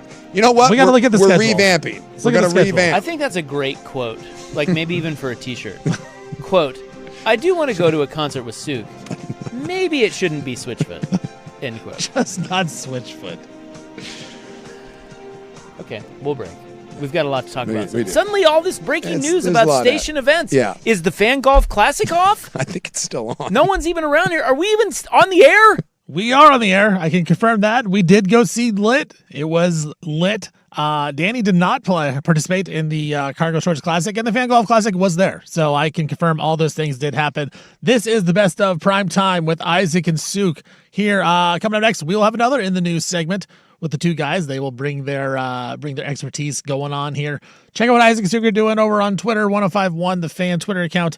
They're keeping you posted on them trying to find Will Ferrell down in L.A. Some good stuff down there. But coming up, more in the news on the best of Prime Time with Isaac and Souk here on 1051, The Fan.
Welcome back. This is a best of prime time with Isaac and Suk as they are down in L.A.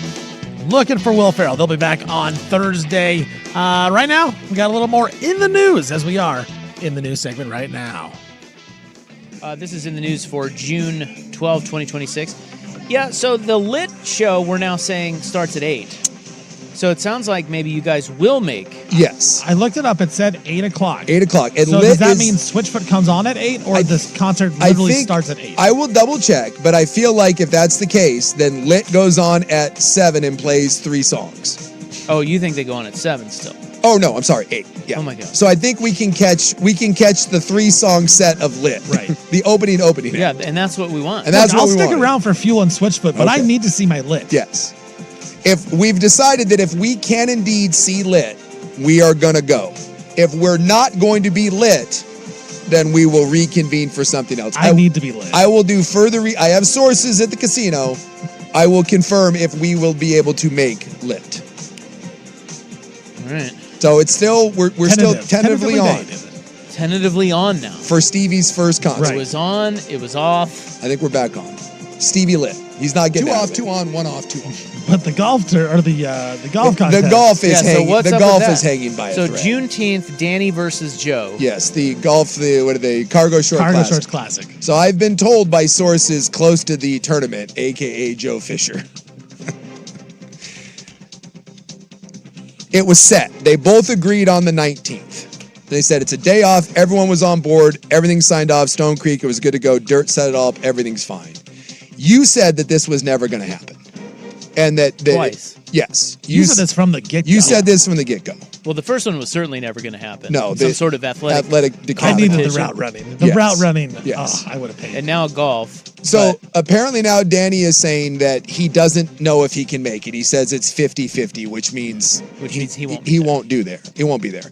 And I was like, so Joe said that, and I was like, well, has he got something going on? And this is what I have been told by Joe Fisher. Nah. Danny apparently has said that he believes that his new fiance has the day off on Friday, and He's already engaged. Yeah, they're getting married like next month or something. Wow. Yeah, so he is saying that she has the day off on Friday, he thinks, and if she has the day off, they never have the same day off, and he can't possibly go play golf if they have the same day off, because that never happens. Therefore, he cannot do it to her, so he will not be able to play golf. All right. Well, That is reschedule it. no, there will be no reschedule. Why not? They are apparently, if he is not willing to show up, especially with that, he will forfeit the event. So Joe wins. Yes. Joe is the superior athlete. Yes. By forfeit. He proved it on the field. And if that is indeed the reason why you can't play, I would just like to point out that may be the worst excuse in the history of golf. Oh, only of golf? Well, I'm sure there's a worse excuse somewhere, see Texas Tech, but we have the same day off, and so I can't possibly go play golf, but Yeah, they got to spend time together. I guess. I mean, how long does it take to play golf? They're in the honeymoon phase. A couple hours? You can't just get away for a couple hours. Well, you can get out of it. I mean, it takes, Yeah, I mean, it's 5-6 hours with drive. I mean, it is. could be. Yeah, it could be. Now, if you only play 9, Yeah.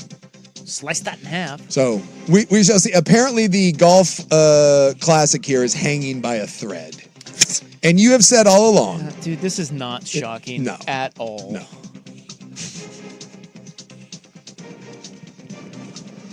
I just. Yeah. That's what I heard from Joe Fisher, from the horse's mouth. Okay.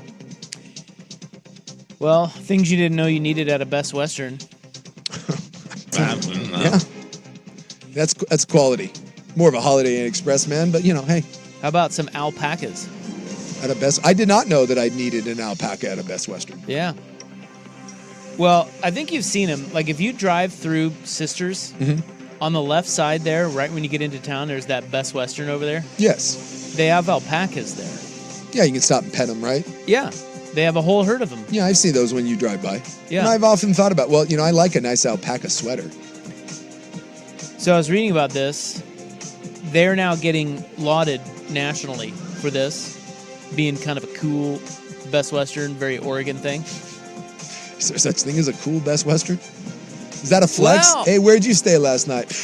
Best Western. Yeah, but did you stay at the one with the alpacas? No, I didn't. Well, then it's cool. No, If you did. if you did.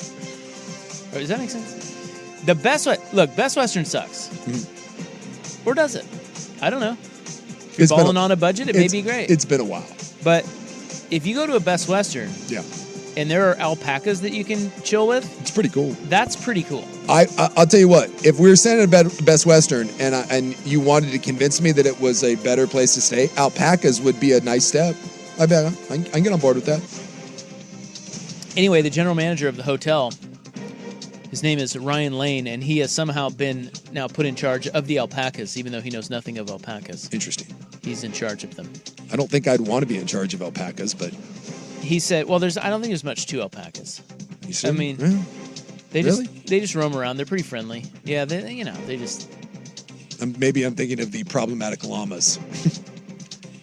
He says there's no special explanation behind the 36 alpacas that roam a large penned-in section of the Best Western property situated between the highway and the hotel. For years, the Best Western had llamas, and when only one llama remained, they bought some alpacas to keep it company. And so now you can go visit the alpacas. And alpacas, by the way, are great. No, I don't. No, I'm familiar with the llama because remember I was friends with the no drama llama. Yeah, didn't he pull a banana out of your butt? Yeah. Well, whoa. What? He pulled a banana out of my back pocket. Oh, is that what it was? Yeah, out of banana in Rojo. Why was there a banana in your butt? That's what I need to know. It's right. There's a lot of questions here. Look. A lot of the people are asking Look, questions. out of banana in my pants. That's all you need to know. And Rojo, the no drama llama, who was wearing a cute little top hat, And by the way, there was drama. He came with drama. he did come with drama. He ate my banana. And when I told the handlers, I was like, whoa, whoa, whoa. They're like, they kind of said like I was asking for it. He ate my banana. He didn't ask permission. No drama, my ass. Yeah, so what were you going to say? Or were you going to ask the difference between... Yeah, like llama and like, am I more inclined to? Yeah, the alpacas are pretty cool. Like, they're chill. They're smaller. Yeah, llamas are bigger. Llamas are bigger. They're built for, like, hauling stuff, but they can also be a little temperamental. Whereas the alpacas, they just let you... I mean, you could, Whoa. just Well, if you... Eat a banana. out of That's your making butt. me uncomfortable. Pants. You say you can do whatever you want? Well, I mean, they're just pretty cool. Like, they just hang out. They don't do much. They eat grass and stuff. No. I mean, look, Probably poop. I am more inclined to go to a hotel if there's wildlife. Yeah, Like, exactly. yeah. Hey, you want to stay at this Best Western? Not really. I don't know. There's alpacas. Sure. Like raccoons, goats. Bingo. Goats would get me. I want to go to that golf course where they have goat caddies. Yeah, that's out in... Somewhere around here, right? It's well, Eastern Oregon. it's way out in... it's Sylvie's Ranch. Yeah. And I've had some buddies that have gone down there, and they said that that's way overrated. Really? Because all the goats do, like, they give you food so that the goats will stay with you. Oh, but they don't. But the goats don't care, and they run off with your golf club. So you need a 5-iron, and the goat's all the way over there, and you're like, goat, I need my 5-iron, and he does not care that you need to hit a buttery 215-yard 5-iron. I'm not going to lie. That makes me want to have a goat caddy even more. Sook would love a goat caddy, I can tell you that much right now. Anything with animals, that man wants to be a part of that. So a goat caddy, yeah, count Sook in. All right, we'll take a break here. When we come back, we got hour number 3, the 5 o'clock hour here on the Best of Prime Time with Isaac and Sook on 105.1 and 1080 The Fan. The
Now, from the George McCoy and Warren Allen Sports Desk, a Sports Center update on the Fan Sports Network, 105.1 FM and 1080 AM.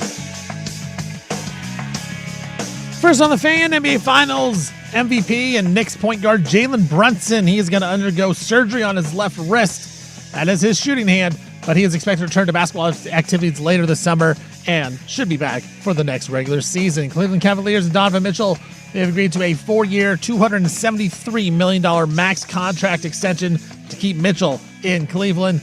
Lakers have another big man to back up Walker Kessler. It's going to be Kevon Looney. Lakers and Looney agree a 1-year, $3.9 million deal. Big 12 Commissioner Brett Yormark, he announces today that the Big 12 and Monster Energy have entered a multi-year partnership. Big 12 football will be branded the Monster Energy Big 12 football. That same will go for men's and women's basketball as well. Monster will also have conference sponsorship patches on team jerseys. World Cup today, Argentina climbs back from a 2-0 deficit late in the second half. They end up beating Egypt 3-2 with a late goal, and now they will take on Switzerland, who defeated Colombia in PKs. I'm Stephen Vaughn from the George McCoy at Warren Allen Sports Desk. Don't call your mom. Call George McCoy at warrenallen.com.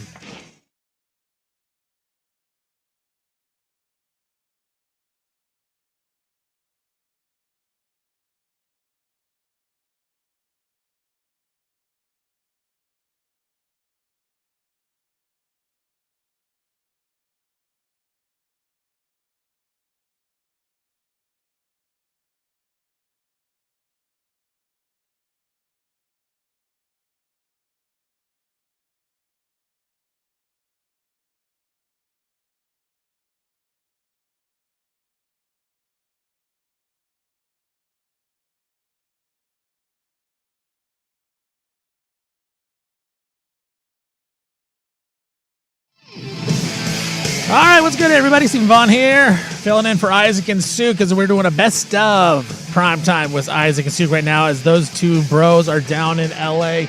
searching for Will Ferrell, who is known as the Hawk right now, as he's getting ready for his new show to come out on Netflix. Isaac and Suk, a part of the festivities down there. They've taken over some social media accounts here at 105.1 The Fan. Go check that out for a good time and see Isaac and Suk out in the wild doing their thing. But right now we got a best of going on right now. Earlier we heard the guys talking about the Blazers and Ja Morant, him coming into Portland, Jaylen Brown getting dealt to Philadelphia. Well, now we're going to hear the birth of one of our drops. It is the goal drop by Big Suk, where he does the goal call for 17 seconds. This is the birth of it. This is the best of Primetime with Isaac and Suk here on 105.1 The Fan. Window Daddy's matriculating back into the studio. This has nothing to do with anything. I was just scrolling during the break. Has anyone noticed that Bill Simmons looks exactly like Tom Dundon? Do yourself a favor and I need to go compare that. Do yourself a favor and go. There's a photo of Bill Simmons just sitting there looking stunned. I think the Jaylen Brown trade, and it looks shockingly like Tom Dundon.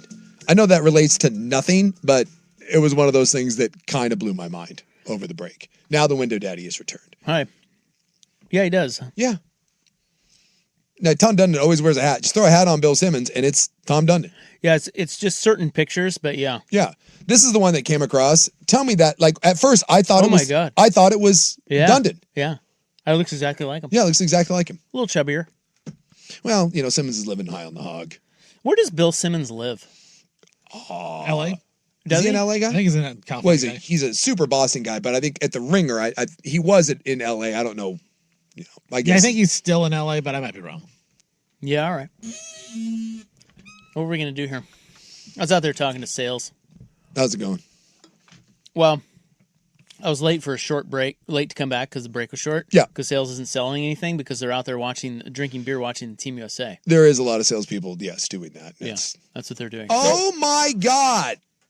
So USA and Bosnia-Herzegovina, scoreless. We should be up 1-0, but the offsides ruined our celebration. So it's almost halftime. Well, they did say, like, when I was actually listening to people that know what they're talking about, as opposed to people that pretend to know what they're talking about, a.k.a. us when it comes to soccer. Although I guess we don't pretend. Hey, I took the under, man. We just know. They were saying that Bosnia is going to play a very conservative game. They're not going to get into an up and down match against us, and that they will look to pick their battles. They're going to punt. Yes, They're going to punt a lot. and I have noticed that they have no problem retreating. They're going Iowa football. Yeah, Run the ball.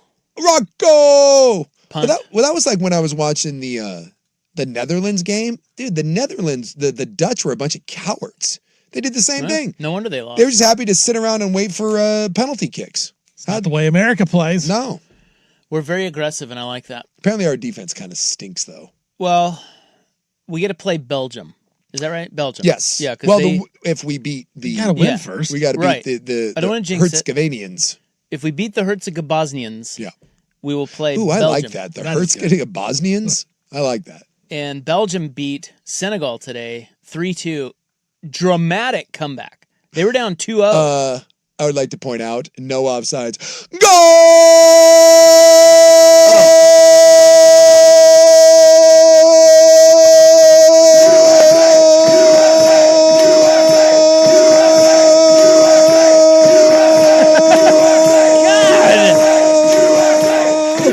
That's amazing. His face is like pink now. Are you okay? Yeah, breathe. All right. Dude, that was great. Gotta pull that Was one. that 20 seconds? We got one. We got one, boys. We're up 1-0. We're up 1-0. Man, Or, I your mean, TV one. was way farther ahead than mine. Yeah, me too. I was like, what are you talking about? Idiot. Oh, they scored. And that was for certain no offsides. Suck it, Hertz rental car. Who got the goal?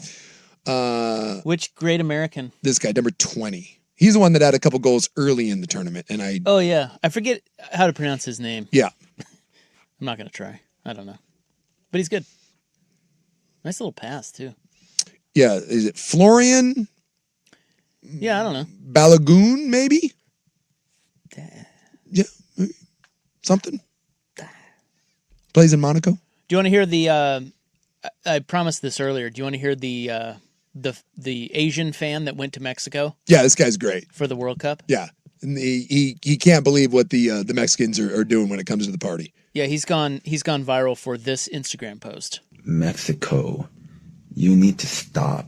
Because tell me, how can you party every single day? I've been in Mexico for the World Cup, and you guys party every single day. But you make everybody party with you. You force people to party. I've been forced to bailar.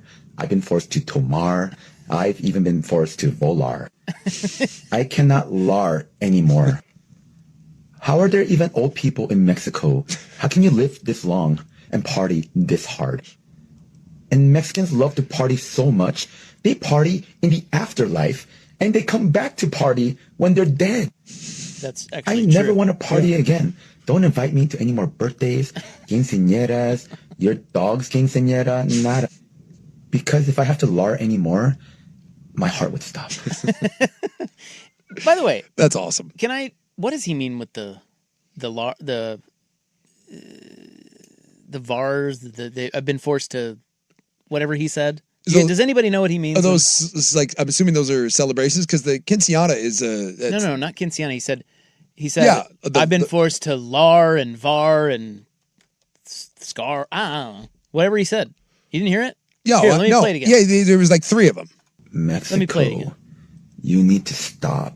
Because tell me, how can you party every single day?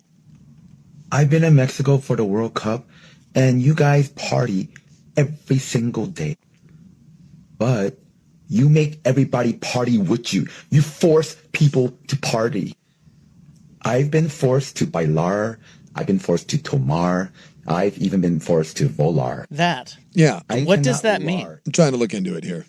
By the way, I hate to point this out, but I have to. So it's a Mexican dance. Okay. So that's bailar. And what was the other one he said? Oh, damn it. I knew you were gonna Volar ask was to fly or to explode. Okay, so bailar is a dance. Yeah, so I mean it's just They're just Spanish words. yeah. right. 17 seconds, by the way. Big Sook. Goal. that. Dude, that's great. I don't know. I mean, I might be able to get to 20, but it was Can we pull that Mexico announcer guy, his goal? Dude, that guy. and compare. Dude, that guy dominates me. Well, of course. And he's then he does the quick breath, and because he goes back to back, you got to do the one long goal, and then you Yeah. got to take a quick breath, and you And got to then go do it right again. back to the other goal. Yeah, we're gonna see if we can compare them. I want to play them over one another. There was a guy. So they showed the U.S. goal, and you know how they close up the net. Yeah. There was an unfortunate shot of a fat guy behind the goal, jumping up and down. He got caught. And his pants. Well, you didn't see anything. Yeah. But boy, it came close. Yeah, and it wasn't a good look. And for it was him. a frontal, not a. Yeah. Yeah, and he did. He almost pulled a Chris Jones. Did you and see it? it? Almost came out. Did you no, see it? I didn't see Yeah, it. thank God he had a belt on. Look, I'll tell you right now. I spent a lot of my life as a fat guy, and when you're a fat guy, you got to be careful jumping. I think we saw some pubes. Yeah, if you're a fat guy, jumping it's a rough go. Jumping and bending over, those are two very dicey things. You got to be careful with it. Yeah, it's because when you're a big fat guy like that, the pants your pants don't fit.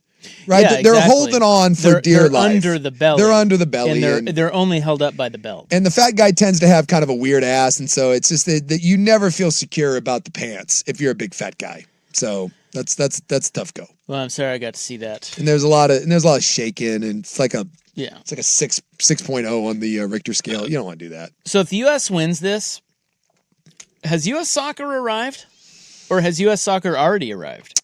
Well, I don't think that. Like, what do we need to say U.S. soccer has arrived? I think we have to beat a team that we're not supposed to beat. Okay. And as of right now, we really haven't, right? Like the two teams that we beat in the group stage, we were expected to beat. They weren't great.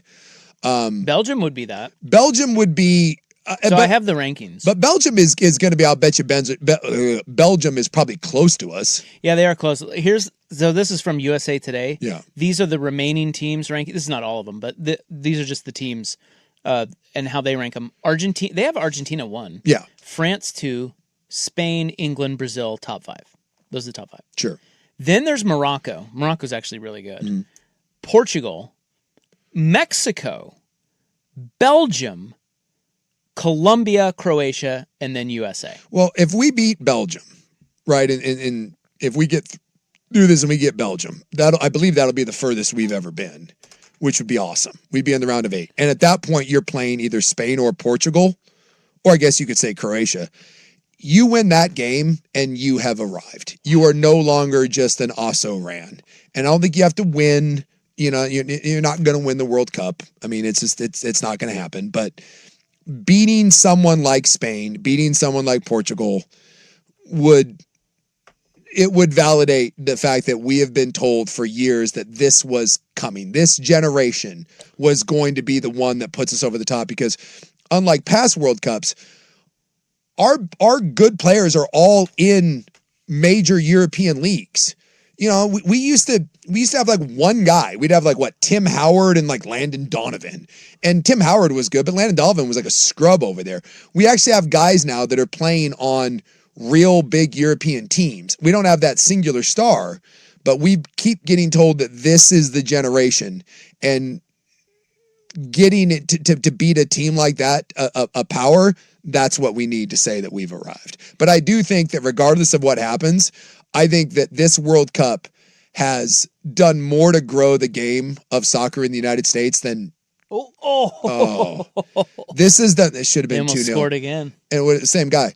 This has done more to grow the game of soccer in the U.S. than any singular thing, maybe in the history of U.S. soccer. This is, and just the hype around it and the casual fan that's being roped into it, this has a chance to transform U.S. soccer. So they rank Bosnia and Herzegovina 30th out of the final 32 teams. The only 2 teams worse are Cape Verde and Ghana. Yeah, and didn't Cape Verde didn't they lose? I don't think so. They have to play. I thought Cape Verde lost. No, they have to play Argentina. Yeah, they play Argentina. So they've already lost.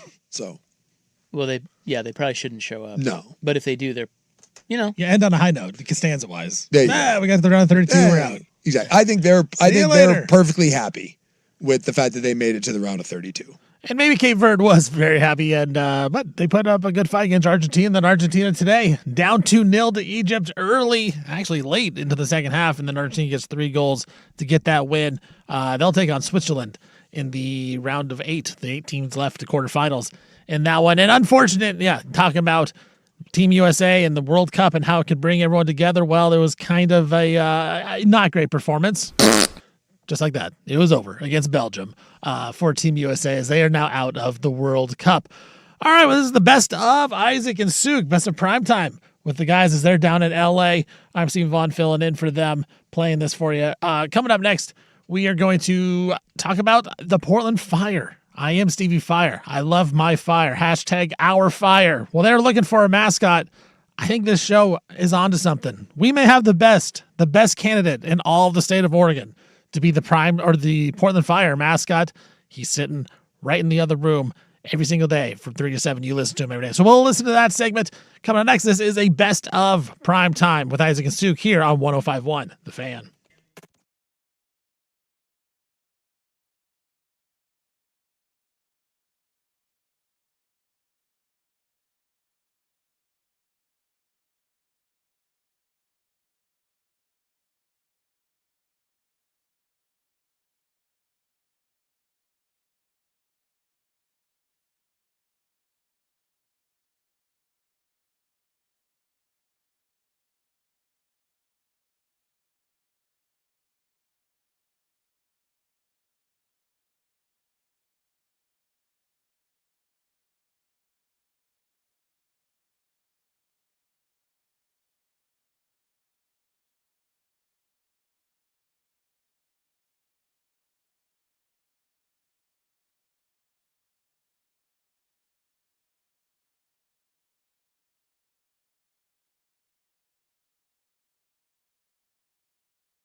Now, from the George McCoy and Warren Allen Sports Desk, a Sports Center update on the Fan Sports Network, 105.1 FM and 1080 AM.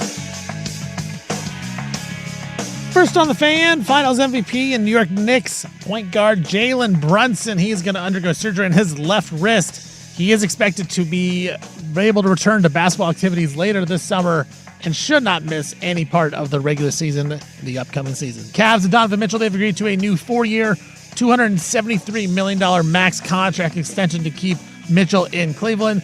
Lakers and center Kevon Looney, they have agreed to a 1-year, $3.9 million deal. Looney will be the backup to Walker Kessler down in L.A. Big 12 Commissioner Brett Yormark, he announced that the Big 12 and Monster Energy have entered a multi-year partnership.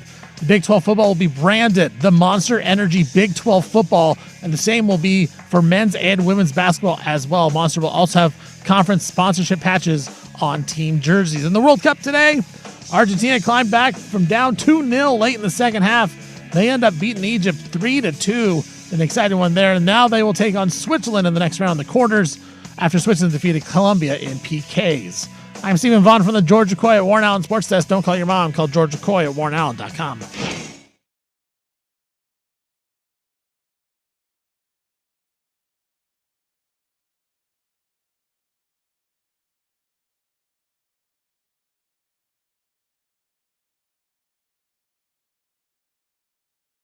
At 1080 AM, The Fan. That's right. This is Primetime. I am Stephen Vaughn. Right now, Isaac and Sue down in L.A., so we're doing a best of Primetime with Isaac and Sue because the bros are down there in L.A. looking for Will Ferrell as he's promoting a new show. So check out all that stuff on Twitter right now. They're taking over 105.1 The Fan Twitter account. Good stuff right there. I'm known Stevie Brackets, Stevie Fire, Stevie Concert, Stevie everything. But tell you what, Stevie Fire was one of the originals, one of the OGs. And the Fire, they're looking for a mascot. We cover the Portland Fire here. We love the Portland Fire on this program. And they're looking for a mascot. And I think a lot of you would think that this show with Primetime with Isaac and Suk may have the best candidate in all of Portland on their staff. We'll hear about it right here. Best of Primetime with Isaac and Suk. Well, I mean, we prattle so much about our Fire. I mean, Yeah. We're big Fire fans here. I mean, you guys soon will be going on a double Fire date. Yeah, we're going to Saturday night. Mm-hmm. They're playing, I want to say they're playing Dallas. Dallas, yeah. Paige Beckers and her girlfriend. The Futter. Yeah. The Futter. Yeah. I think that's what they call her. That's what I call her. She's the Fud. Well, anyway, Stevie could probably kill two birds with one stone at this game. Make a little coin in the Yep, process. That's right. We're thinking like maybe, a couple $100, maybe $1,000 a game. Come on. Because the Fire is hiring a mascot. So they, as you know, the Fire are playing, but they are playing without a mascot. Now, they do have the little corgi of one of the players Yeah. that everybody loves. Yeah. And that's great. Sure. But Who doesn't love a good corgi? Although, have you ever met a corgi? Yeah. They're kind of a-holes. I have a friend who is a huge corgi Yeah. lover. I got a couple of them in the neighborhood, and while they are adorable, seriously, they're giant a-holes. They're not good dogs, but they're cute as the dickens. So the Fire have posted an ad for a mascot. Yes. And they are saying that the new mascot will represent the Fire through performances and community events, regularly pitch new and innovative ideas for in-game skits in collaboration with Game Experience. They will be responsible for scheduling, overseeing rehearsals, workouts, practice sessions, and any other extracurricular activities. It's a part-time gig, pays between $100 and $130 an hour, U.S. So let's say a game, you're talking probably what, 4 to 5 hours, right? Yeah. For a game? A Yeah. couple hours before, maybe a little bit after? Yeah, We I'd say got to about stretch. 5. You got to stretch it out to 5. Yeah, so you're talking, you got $600-$700 a game, right? Not too shabby. The mascot will ideally have 3 years of live performance experience as a mascot, character, hype crew member, or something similar, and be able to dance, tumble, flip, dunk off a trampoline, run, jump, balance, throw T-shirts, got to be able to throw T-shirts, and be comfortable with heights, and have other performance skills to enhance the character, such as sign language, juggling, improv, Get right the hell out of town. or else. Am I the only one that thinks that this is a very limited? I was thinking the same. That's a hell of a resume. You are shortening the pool. I was just thinking we get you out there, and I don't know, we get you like a fireman's outfit or something. You could, you know. Well, I do not know sign language. I can tell you that. What about like who's the Jets guy? The fireman. Fireman Ed. Fireman Ed. We could have Fireman Steve, and you know we get you out there, and I don't know, we get you a fire helmet, like one of those jackets. Maybe it could be one of those sexy firemen, like a shirtless Stevie Fire out there swinging around. The first. Do you know what the first mascot for the fire was? Do you remember this? I do. Back in the what would have been the golden years of the fire? I don't. It was do you know? Dalmatian. Yeah. Oh, that makes sense. It was the firehouse dog. So, and his name was Spot. Oh, well, that makes sense. Yeah, it's kind of dumb. So will the mascot be like the same thing as like Blaze, but instead of a trail cat, you just have a Dalmatian? You're gonna get the head, or will it be a real person? Can't they just give over to the big guy? Since the Blazers have two mascots, can they just loan one? Yeah, can we give him the Squatch? Douglas Fur. Doug Fur. Doug Fur. Yeah. Just loan him over. Yeah. We could have Doug Fur, but we could have him on fire. You know, because hey, nothing says Oregon quite like we're gonna burn some trees down. Right. So I like it. We just get Doug Fur out there, but then we singe the fur a little bit. Yeah. You know what's the heat miser sort of thing? You know, we get like some he's already got that scary face. So we just put some like angry brows on it. Little like flame hairs. And then problem solved. We don't. Plus Dundon's getting ready to fire one, so just we they haven't fired him yet. I don't know. That's the rumor. I say we just kick him over. I don't think officially he's fired him yet. Wait, wouldn't it make more sense that we keep Doug Fur and we give them Blaze? What? Blaze. The trail cat? No, Blaze. Blaze. Yeah. Like fire. You know, I mean, he is Blaze. You wouldn't have to do anything. We just give him Blaze. I think that, every once in a while we're ahead of our time here. Yeah. And years ago on the show, we talked about gay Bigfoot. Mm-hmm. What if you had flaming Sasquatch? Oh, it'd be amazing. I love it. I love the idea. You know? Gay Sasquatch. Gay Sasquatch, let's go. Why not? Oh, just like you hit it out of the park. Why outthink the room? Yeah. I mean, we got Portland, we got Pride, we got the WNBA, Gay Sasquatch. Flaming Sasquatch. Flaming Sasquatch. Get it? Fire, flaming. Works. Perfect. It's just... Perfect. And we just sell him Doug Fur. We shave the fur down a little bit. Put him in some bright color things. Get him some get him some fun makeup. So maybe a scrunchie or two to pull back some of the hair. I love it. You do have to attend live in-person auditions. This is late June.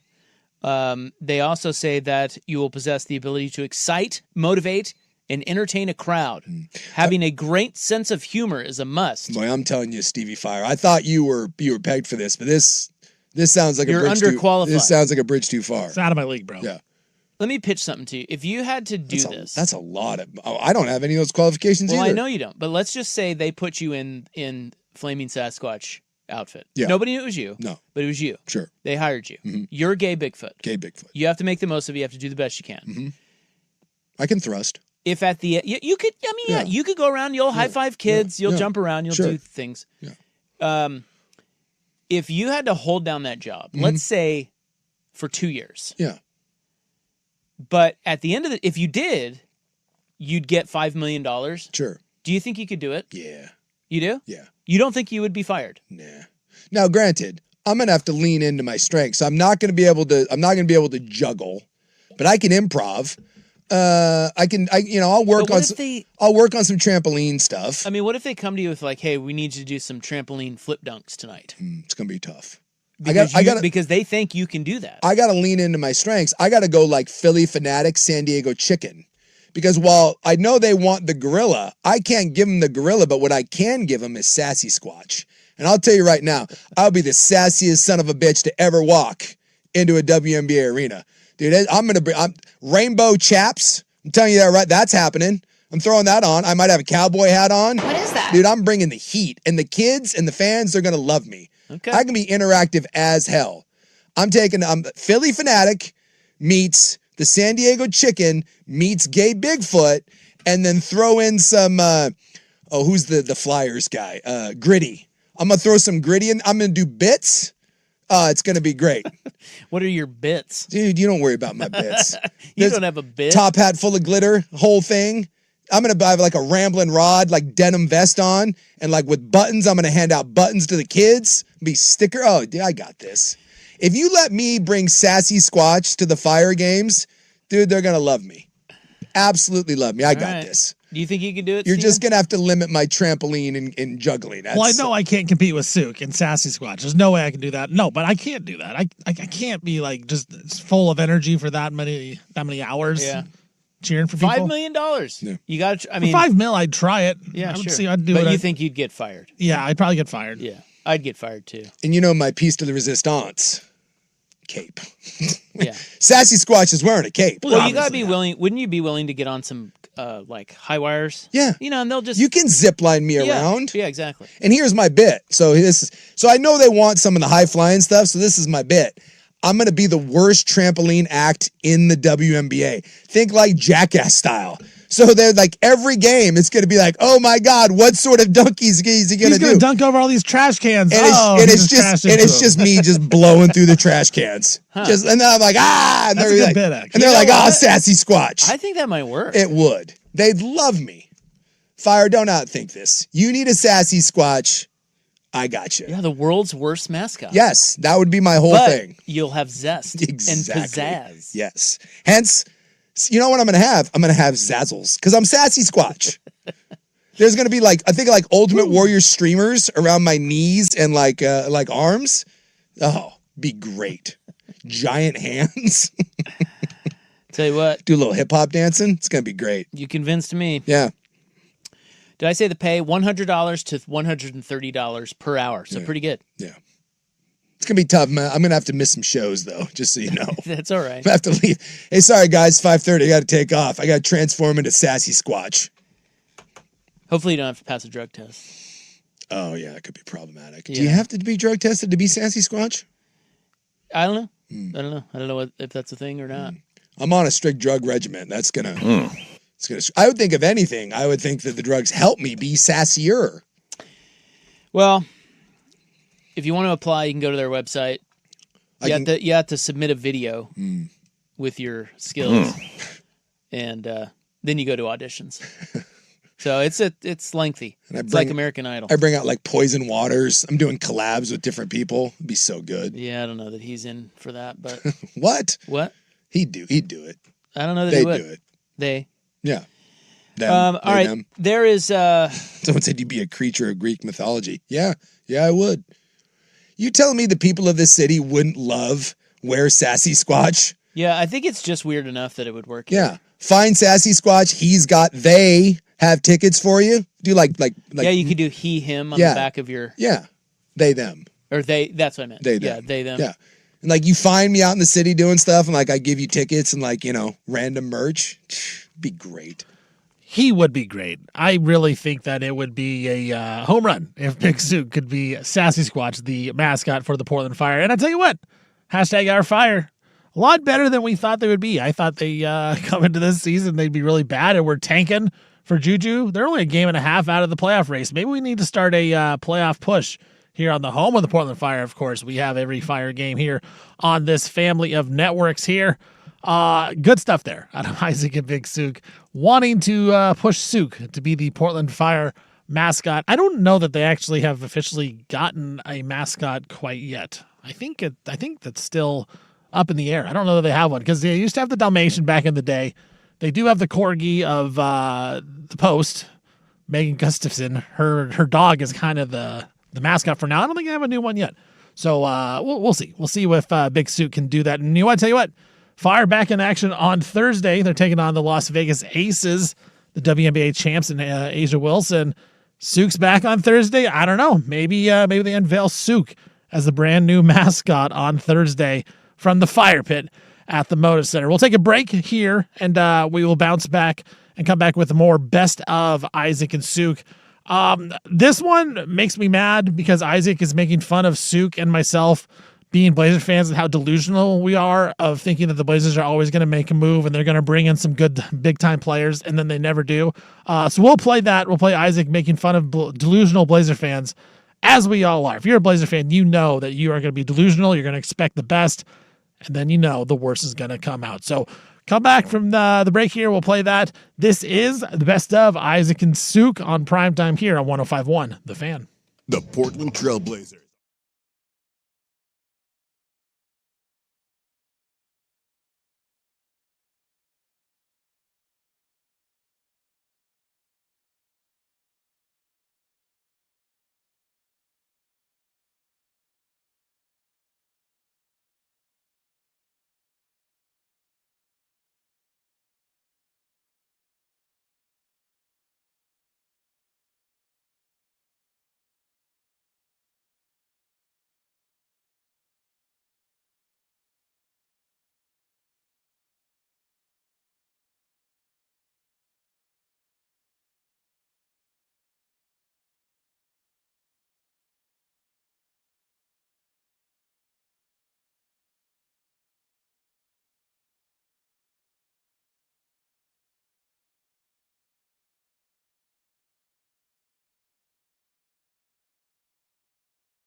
80 AM, The Fan.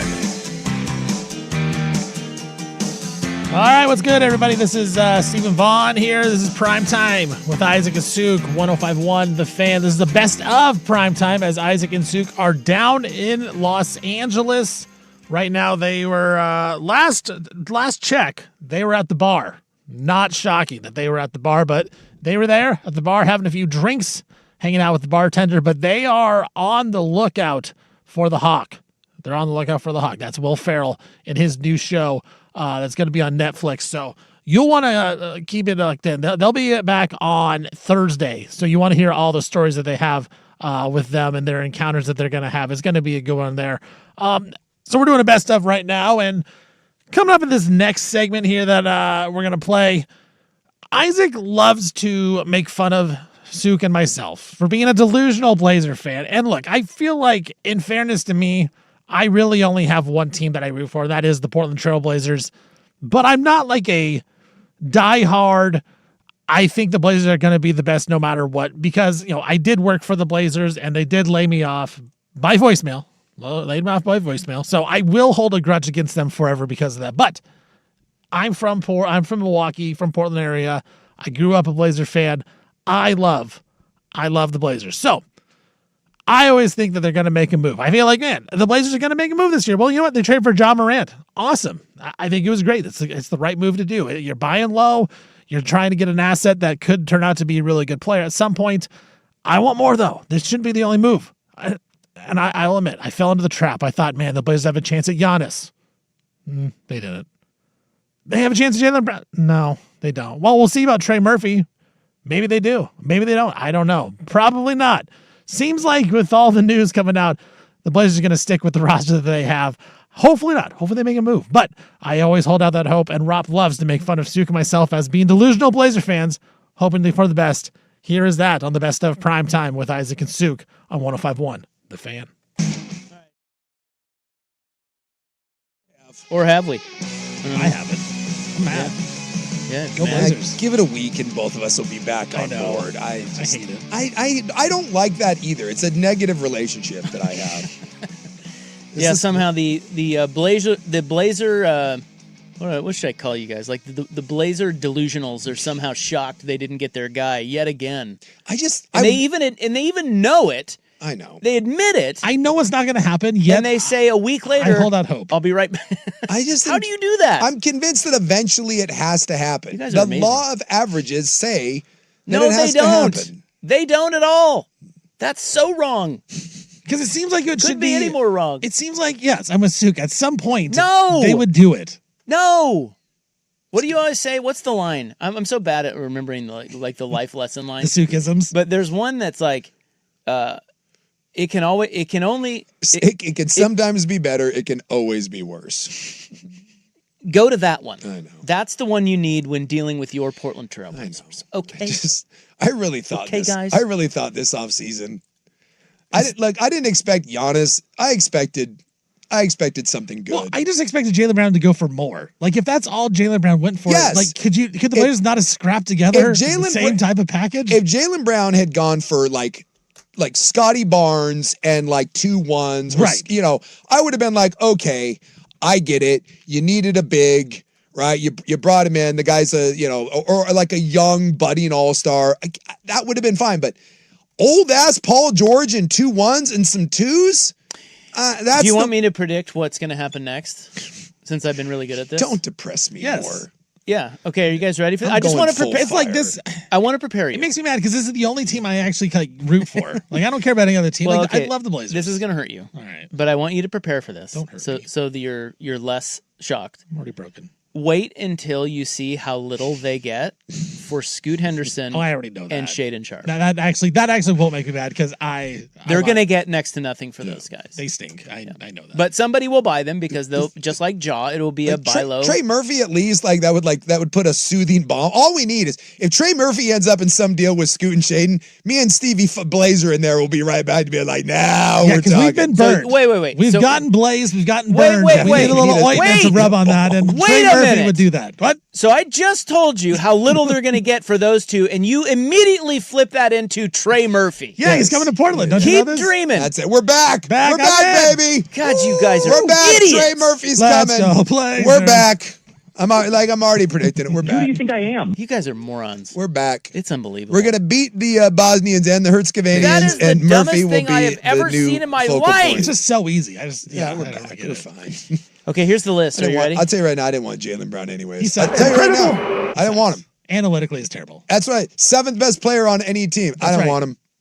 I didn't want him. I don't want Tobias Harris to the Spurs, 2 years, $31 million. Incredible. John Collins to the Pistons, 3 years, $51 million. Unbelievable support. Mike Conley to the Celtics. I think the 14th player now to log 20 seasons. His Can old you name ass. the other 13? No. But Kareem was in there. I think Kevin Willis played 20. Parrish. Oh, yeah, I bet you Yep. Robert Parrish played 20. There's Obviously, 3 of them. LeBron Horford? played 20. 4, 5. Did David West make 20? No. Vince Carter, maybe? Yep. Good one. 6. He was around forever. What about like a Dale Ellis? Did he make 20 just standing out there shooting threes? He did not. Haslam. Oh, that's good. I don't think he. Yeah. I don't think he got to 20. I think he's still in the league. Yeah, he never played, but he was just I on don't think he played the last 4 years, but he was on That's the 7. End, he was on the end of the bench. I don't know. That's about it. Just off the top of my head. Actually, that's 8. The others are Dirk, Dirk Kevin- played 20, huh? that's I guess. Kevin Garnett, Chris Paul, Kobe Bryant, Jamal Crawford, Jamal Crawford. and Kyle Lowry. Okay. Those are all, I would have thought there would been some old timers in there. Yeah, I was that were thinking just- like 80s. Yeah, that's where I was going. It's like, was there like some Celtic from back in the day? But those are all kind It of kind modern. of shows though what technology has done. Yeah. And Longevity. medication. Well, and Medicine. injuries too. Cause you're right. Because like back in the day, if you tore your ACL, You're done. like that was like a career ender. Now you tear an ACL, it's like 6 months, and you're Yeah, you're back, you're you're fine fine. again. Achilles, right? Achilles used to be like you were never the same, and now again Achilles injuries a year later, and Jason Tatum, you're like, I'm looks fine. good, yeah. I'm fine. Oh, there we go. There we go. Here we go. Here we go. Oh, goal!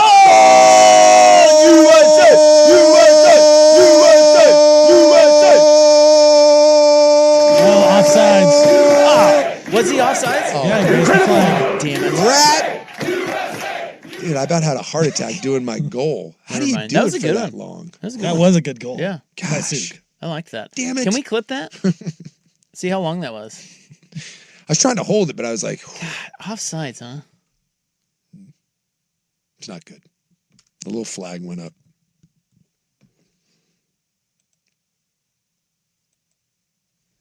Yeah, I don't think he was. They need to call me. Rob's disagree with the VR. That's right. Yeah, he was offsides. Oh, now we're live. Okay. Mitchell Robinson to the Celtics. 3 years, $47 million. They wanted their big. I don't think Marcus he's any good, but Damn him. Marcus Smart to the Rockets. 2 years, $13 million. I was hoping we would sign Marcus Smart, and then we would have 6 undersized guards. I want them all. I want every. I want them and 7-footers. That's all I That's want. exactly. They have Denny, 4 7-footers and 4 Denny, 5-point guards. Denny's gone. We need to get rid of him. Get another 7-footer, and then we trade Tumani for another 6'3" guard. Let's go. Norman Powell to the Bulls. 2 years, $45 million. Zach Collins. Remember that guy? Foundational piece. The next Kevin McHale, I was told. He remains with the Bulls. 2 years, $17 million.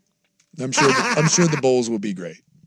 It's my prediction, but remember, I believe 3 years, Tiago Splitter will be fired from Chicago because that's what happens in Chicago. No, he's got Zach Collins. He'll be fired in 3 years. Lakers have landed Walker Kessler from Utah for 2 unprotected ones and 2 pick swaps. The Lakers have everybody now. If you're white, you are playing on the Lakers. They can officially run out a whiteout lineup in the NBA. Stephen A. Smith had a big clip about that. How the Lakers can't win anything big because they are all white. They got like 9 white Not- guys. He's not wrong. He's not No. wrong. No. No. It's 2026, and they're just stockpiling the incredible whites. By the way, Suk's goal was about 10 seconds long. Wow. Eh? Can we hear it? Yeah, hold on here. Do we have it? I got it right here. Let Yeah, me play let's hear it. Although, except it wasn't a goal. That's all right.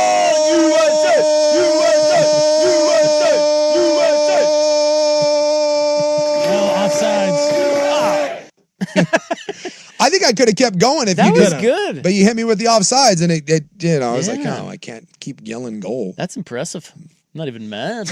Not impressive as the snow apocalypse Lakers that are God, running that out thing's there. enormous. So Lakers get Walker Kessler. They also get Colin Sexton, 2 years, $19 million. Lakers also get Quentin Grimes. Lakers 4 years, $60 million. Luke Kennard goes to the Suns, 2 years, $13 million. Kelly Oubre to the Pacers, 2 years, Wow. $17 million.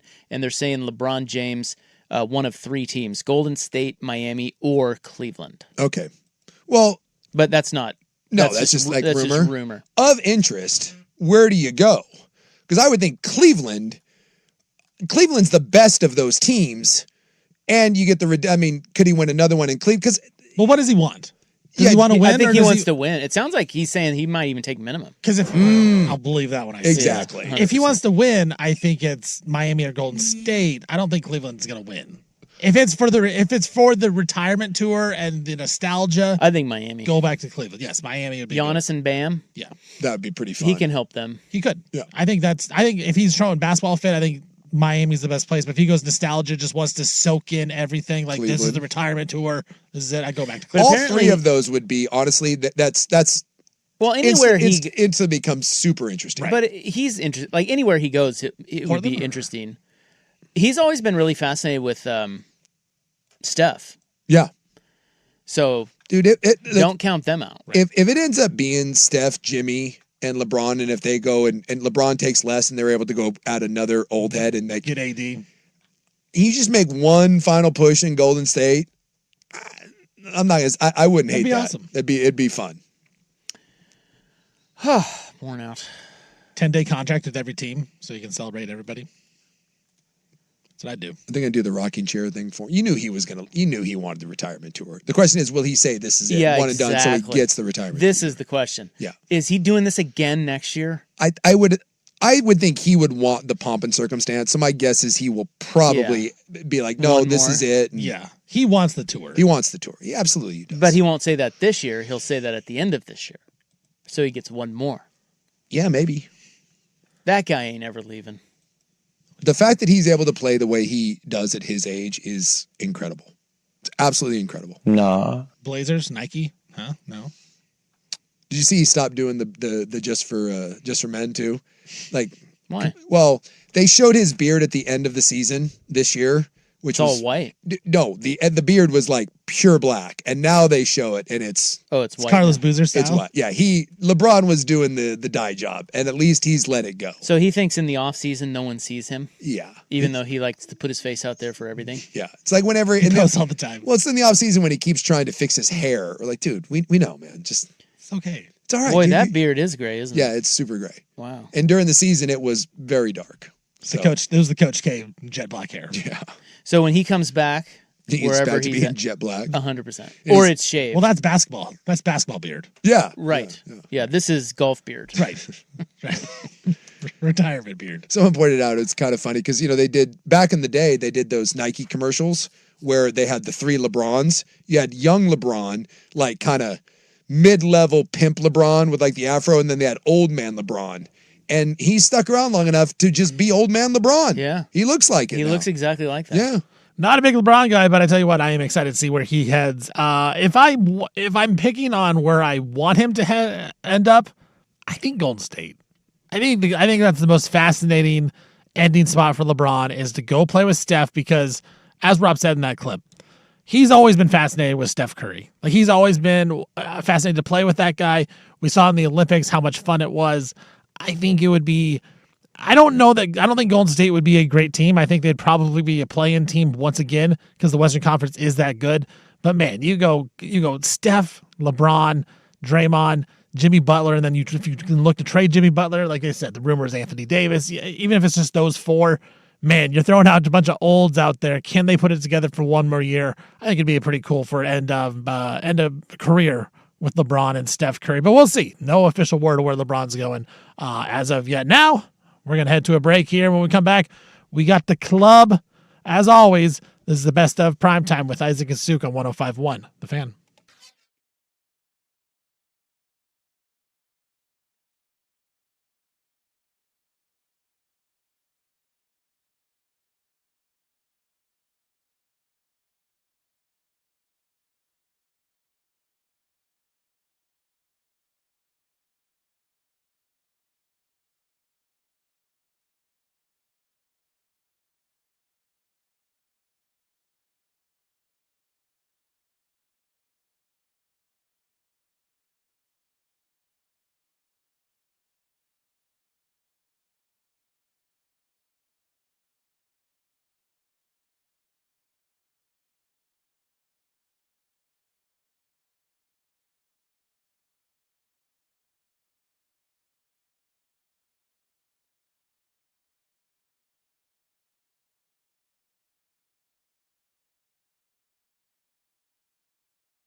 Now, from the George McCoy and Warren Allen Sports Desk, a Sports Center update on the Fan Sports Network, 105.1 FM and 1080 AM.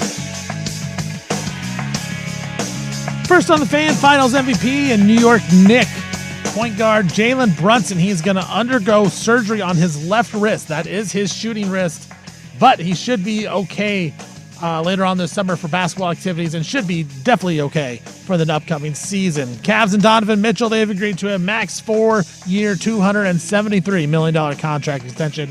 Keep Spida in Cleveland. Lakers and center Kevon Looney, they've agreed to a 1-year, $3.9 million deal. Big 12 Commissioner Brett Yormark, he announces today that the Big 12 and Monster Energy have entered a multi-year partnership.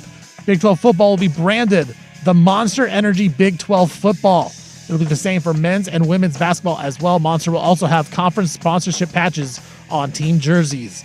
In the World Cup today, Argentina climbed back from down 2-0 late in the second half.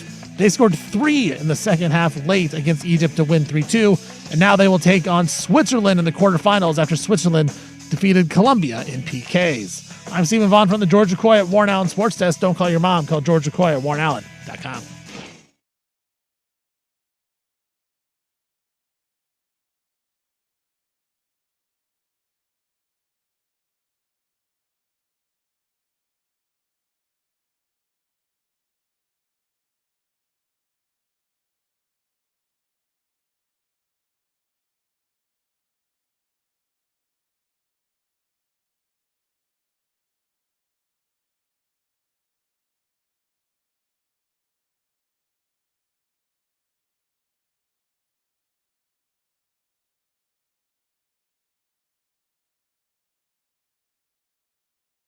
Can't say thanks to the FCC. They don't know what the they're doing. Do you understand that? We've given away too much to arrive at these political compromises. Yeah. Google me, bitch. Oh no, oh no. Well, my. Unbelievable support. We should have done it for the gays. Incredible.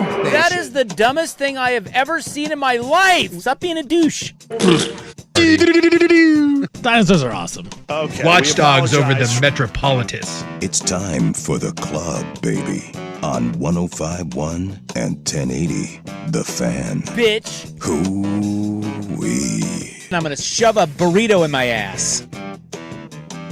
Sheesh. That was pretty wild stuff there. All right, welcome back. What's good, everybody? Stephen Vaughn here, filling in for Isaac and Suk. This is a best of Primetime as Isaac and Suk are down in L.A. chasing around Will Ferrell. Go check out 105.1 The Fan Twitter account. They have taken that over. But right now, here in the club, do a little best of segment of a new gang that is roaming the streets in California. Isaac brings you the report here in the club. So there's a new gang, new Hell's Angels. I was wondering because in my neighborhood of the Olds, there's a new gang of trikes. They're e-bikes, but they're trikes. Hey. And they're out rolling the streets. The Olds? Yeah, it's pretty cute. It's pretty adorable. There's about 6 or 7 of them, and they're e-bikes, but I'm guessing that the balance is not there like it used to be. So they're like, think like big wheels, but motorized, and they have the little orange flags, and they ride like in 2x2 formations. Cute. It's pretty cute. They just cruise around. I don't know where they're going. They have leather jackets? No, there's a lot of sweaters. But even on warm days, there's not a lot of skin that's exposed. Wouldn't that be cool if they start wearing leather jackets? Dude, it would be phenomenal. Full on grease lightning. Yeah. Yes. T-birds. Yeah. And it's not just all men. There's a mix, male, female. And the best part is like when they ride down the main road, they take up not only the bike lane, but like they take up basically the entire side of the street, and they don't care. Do they roll deep? And even though they're on e-bikes, I'm going to say they're going about 6 miles an hour. It's not quite rascal slow, but it's pretty slow. But they're cruising. My guess is they're going down to New Seasons because that's where the olds hang out. They love the New Seasons. Yeah, they say you don't want to go there at night. No. New Seasons. It's dangerous. So when you said new gang, I was like, are we talking about the Fairway Village Trike Gang? That's pretty close. So the new Hell's Angels in California are the rich teens on e-bikes. Boy, really? Yes. Apparently, they're killing people. What? Yes. What do you mean they're killing people? Well, they're not doing it on purpose. Yeah. But they're out of control kids on e-bikes, and they can't control the bikes at times. There are 2 instances already where they have run over old people and killed them. Oh my God. Yes. They've killed old people? Yes. Well, those e-bikes can... They get cranking. They can go. Yes. Yeah. An 81-year-old was allegedly killed in Lake Forest after a 14-year-old crashed into him. Yeah. Because he was doing wheelies. In Yorba Linda, a 12-year-old was critically injured while riding a... That's not funny. I should not laugh, but... E-bike. It's a little like, oh my God, that's a real thing? Yeah, apparently they're terrorizing neighborhoods. Oh my God. And they wear like dirt bike gear and crap. I have seen... I didn't know if they were e-bikes, so sometimes when I'm out riding the motorcycle, you'll roll up on a light. Look at Grandma Spike. Oh, she's adorable. Maybe she's in the trike gang. But you roll up to a stoplight, and if you roll up next to another person that's on a motorcycle, you usually just go side by side. You don't stack behind them, right? Like you go, sure. You just pull up side by side. And you see them from behind, and you think it's just like a little motorcycle, but when you pull up next to it, you realize it is a kid, and they're on, I guess they're e-bikes, but they're like, it looks like almost a scooter e-bike sort of thing, but there's little pedals, but they don't pedal. Yeah. There's like foot pegs, and it is kind of funny because you do encounter those quite a bit, and I will say they've got some, like off the line, it's kind of cute when they think they're going to race you, but they do kind of, those things hum a little bit. I bet you they go, probably 35, 40 miles an hour. Yeah, apparently down there, they're a mixture of powerful e-bikes and illegal dirt bikes. Yeah. And I'm assuming if you got hit with one of those, that would be bad news for anybody. They're taking over streets and they're doing tricks. It's like the car, the cars show up. Yeah, the car shows. Do this. Well, not car shows, but like, what do they call the? Yeah, where they do the donuts or whatever. Yeah, what is that? I don't know. Like they do in Vancouver. They do like street takeovers down there. Yeah. At night they all get together and it's like it's a big powwow. That's what they're doing. Wow. Is that, if you're a kid, is that like badass? Or are you like I think they think they're badass. You're the badass of the streets? But how many kids don't think they're badass when they're doing something super stupid? Yeah. Because they're kids. They don't know the difference. I mean, you probably did. We all have that moment. You do dumb stuff. Yeah. And you think you're cool doing it? I'm just not certain I would ever think that like an e-bike would be. Like I had the cops show up at my door in Salina one day. Yeah. Because I brandished a BB gun. Yeah, pellet gun. And I thought it was so cool. Yeah. You're still an idiotic, a moron. And they were like, "Where's your gun?" I'm like, "I don't have a gun." I got this Red Ryder. Yeah, we have reports of you flashing a gun. What would you do if it was in my car? Can you imagine like if Molly Tenji's got killed because some punk kid ran her down on an e-bike? I didn't tell you this, but I shot the cop. He took him out. I wouldn't be. I'd sue the parents. Yeah. I don't know. You got to have rich parents, right? I'll bet you that if you're in California and that's going, I bet you that is one of the more frustrating things because no one probably takes it seriously. But the idea of having some like 14-year-olds like destroying your that would be hard. Well, the hard part is like it's technically not illegal. Yeah. They're just cruising around like we did on our bikes. Sure. But they're I mean, our bikes doing wheelies. Our bikes didn't go 40 miles an hour. And they're running over old people. Wow. I can't believe they killed 2 people. And apparently in Oceanside, a rider fled from police in a chase that reached speeds up to 50 miles per hour. Yeah, I said some of those things got get up and go. And in Huntington Beach, a man was attacked after riding his scooter through a crowd of more than 100 young e-bike riders. So they're a gang. They're gangs. That's 100? 100 of them, yeah. Yikes. You imagine you're on your little Vespa. I tell you what, those e-bikes are great, though. Really? Oh, I love them. Yeah. Oh, you have one? Well, we don't have them, but we rent them from time to time when we're like down in San Diego. Doesn't that kind of defeat the purpose of an actual bike? Well, yeah. I don't want to go bike. I don't want to go biking. Oh. But I do want an e-bike. Like it's totally different. 2 totally different things. I guess I've never understood the allure of the e-bike. Well, you get to cruise around. You're outside. You get to cruise around on the streets. Yeah.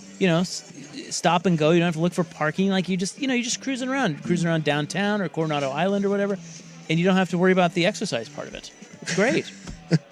I guess that's the difference. If I'm going to ride my bike, there's a health component to it. And if I'm not, why wouldn't I ride like a scooter or a motorcycle as opposed to an e-bike? Yeah, well, I think you got to get over the health component.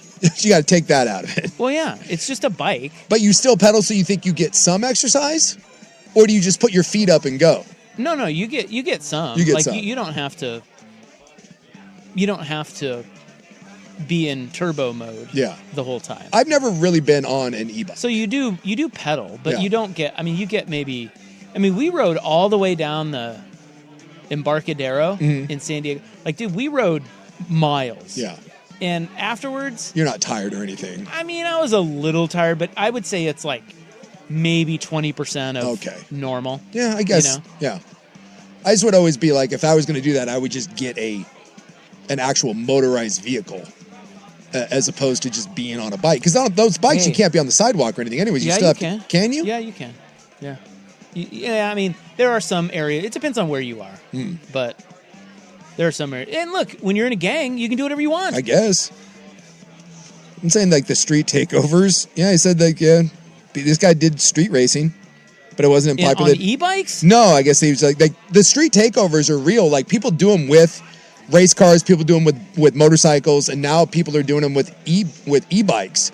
But I get it, like I find it fascinating because like the whole street culture with like with cars and motorcycles I get, but the idea of rolling up to a street takeover on an e-bike seems very like so lame. You're like, yeah, I'm rolling up on my badass e-bike. Not unless I have my leather jacket with my right Hell's Angels patch on it. Stop being a douche. Like, my dirt bike helmet. That seems a little odd.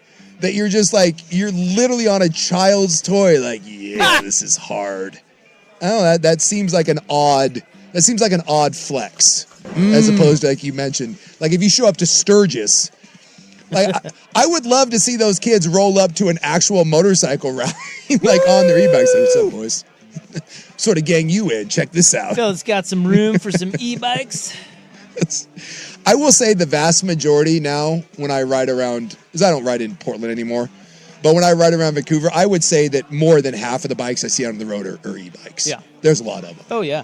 Well, and the other thing, too, is like if you look at who's on the e-bikes, it's really good for old people. Like you were talking about the old people heading to new seasons. Yeah, they're on trikes. Dude, I mean, they probably can't get their own bikes. Otherwise, they're not getting there. Yeah. Unless they're driving. Yeah. And some of them can't drive. I don't think. When you see these people, I'm saying the average age of the trike gang in my neighborhood is probably 75. I don't think they're driving. I mean, I saw an old fella on an e-bike the other day. I was like, man, that's awesome. And then I looked and went, oh, it's an e-bike. But then I went, no, wait, that's still awesome. He's out there pedaling around, he getting to where he wants to go. It's good. It's a good thing. E-bikes are great. Yeah. But I guess that's my thing is I feel like there'll be a time in my life for an e-bike, and 48 is not it. I think I would feel bad. I would feel guilty about being on an e-bike. Well, it depends on what you want to do. Like, we went on a pub crawl one day around San Diego. Can you get a DUI on a... Yes, you can. You can? Yeah, you got to be careful. Oh. But we were just going, just sightseeing, like doing different things. Let's go to this bar. Hey, let's have lunch here, whatever. Yeah. And it's way better on an e-bike because now if you're on a regular bike, it's like actual exercise. You're like, you don't want to have a drink. I guess that's not any different because I've rented the Lime scooters in Portland. I mean, I guess that's the same. Same idea. That's the same idea. Yeah. It's just bulkier. Yeah. And my buddy down in Bend, him and his wife, because they live on a golf course, and he gets them and they ride to like what's the amphitheater down there? The, whatever that is. Yeah, the Hayden Homes? Hayden Homes. Amphitheater? And I want to say it's probably like 7 or 8 miles from their house to that amphitheater. And and on concert nights, they obviously don't want to drive it because of traffic. Perfect. That's a perfect And that's example. too long to walk. Exactly. And so, they ride their e-bikes to that thing, and he claims that they love them. That's what's up. Is e-bikes going to kill the scooter motorcycle like pickleball did to tennis? Because you don't have to learn. There's no clutch. Well, is that going like anyone that would learn to ride, are they now just going to get a souped up e-bike that can go 45 or 50 and no one's like, I wonder if that is taking a big hit out of that population. Well, they're not cheap. No, they're not. So that limits it right there. But you don't need an endorsement. Right. You like, and if you're never planning on going down to the coast or something, I can see the appeal of it's much cheaper, it's safer. You don't have to take a class, you don't have to learn counter steer or anything like that. I wonder if e-bikes have certainly out of the scooter market, and I'll bet you even out of some of like the little commuter bikes. Like if you lived over in, let's say you lived over like in the Hollywood district and you commuted into downtown, would it make more sense to get an e-bike as it would a Vespa or like a little commuter motorcycle? Well, I think in Oregon, it would be an e-bike because I think the Vespa, it just rains a lot. Yeah. So I'm just going to be, Oh, yeah. you know, I feel like the Vespa in Oregon is tough because it's in the garage half the year. Yeah. Unless you really want to ride in the rain. Whereas e-bike is a little bit more conducive to riding in the rain. Mm-hmm. You know what I mean? Yeah, I can see that. Again, a little safer. So I would just You're say, not in traffic. And e-bikes are easier to park. You don't have to drive right on the street. You know what I mean? You do, but you don't. You know what I mean? Like you're not in traffic. Like if you're on a Vespa, you're in traffic. Yeah, as opposed to this. Like I said, that's like the safer thing. It's two different. Because a lot of people are scared to like be amongst the cars, whereas this, you're able to be off the side. Somebody said, hey, look up the teens in Bethany area. Yeah. They're doing this. I just looked up the story from Coin. It says, neighbors in the Bethany area are sounding the alarm, claiming kids on what appears to be electric bikes are terrorizing people. Coin 6 News morning anchor Mia Villanueva was on her way to work Monday around 4 a.m. when she says a group of boys riding on similar vehicles threw rocks and a ball at her car. Yikes. She swerved out of the way and is glad other cars weren't on the road. She posted about the incident on social media. I'll be damned. Others have said they've had similar experiences. Bethany. Well, and I'm looking here, and I just Googled, I said, are e-bikes cutting into motorcycles? And it says yes. They're absolutely, and there's a lot of people that are worried about it. And there's even some states, I guess California is pushing back on it. There's a recent California law that restricts fast, throttle-only e-bikes. And Washington State, my state, officially reclassified e-bikes that exceed 20 miles an hour as electric motorcycles. So they're not even counted as e-bikes anymore, which means you would have to register it and Did and you all have that. Bethany as the most dangerous hood? No. In, I thought it was West Lynn, to be honest with you. In Oregon? I thought it was wild out here in these streets of West Lynn. Apparently now, Bethany. You don't know what's happening in these streets of West Lynn. But yeah, I had no idea. Washington has now reclassified Lake Oswego to take care of these punk kids. Yeah, it's a thing. I can see you and the missus out on e-bikes terrorizing the people. Yeah, just running over olds. Taking them out. Because that's our bit. Can't confirm or deny if Isaac Robb is doing that right now, but I do know he's down in California, so maybe they're riding e-bikes as we speak. This is the best of Primetime with Isaac and Suk here on 105.1 The Fan. Coming up next, they're going to talk about the best passive-aggressive lines that you can give people. It's a nice top 10 list that Isaac and Suk will go through. This is Primetime on 105.1 The Fan.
Now, from the George McCoy and Warren Allen Sports Desk, a Sports Center update on the Fan Sports Network, 105.1 FM and 1080 AM. First on the Fan, NBA Finals MVP and Knicks point guard Jalen Brunson. He's going to undergo surgery on his left wrist. That is his shooting wrist. He is expected, though, to return to basketball activities later this summer and should not miss any of next season. Donovan Mitchell and the Cleveland Cavaliers, they've agreed to a new 4-year, $273 million contract extension that'll keep Mitchell in Cleveland. The Lakers and center Kevon Looney, they have agreed to a 1-year deal worth $3.9 million to get Looney in as a backup to Walker Kessler. Brett Yormark, the Big 12 commissioner, he announced today that the Big 12 and Monster Energy have entered a multi-year partnership. Big 12 football will be branded the Monster Energy Big 12 Football, which will be the same for the men's and women's basketball as well. Monster will have conference sponsorship patches on team jerseys. In the World Cup today, Argentina climbed back from being down 2-0 late in the second half. They beat Egypt 3-2, and Switzerland defeated Colombia in PKs. Now in the group of 8 in the quarterfinals. It'll be Argentina taking on Switzerland. I'm Stephen Vaughn from the George McCoy at Warren Allen Sports Desk. Don't call your mom. Call George McCoy at warrenallen.com.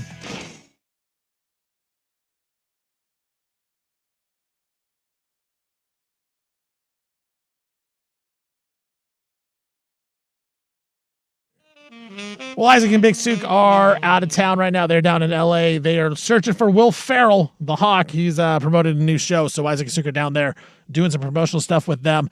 Be fun to hear what their stories they have on Thursday when they're back. But as we motor along here in the club, Isaac and Sook, they talk about some passive-aggressive lines that you can use.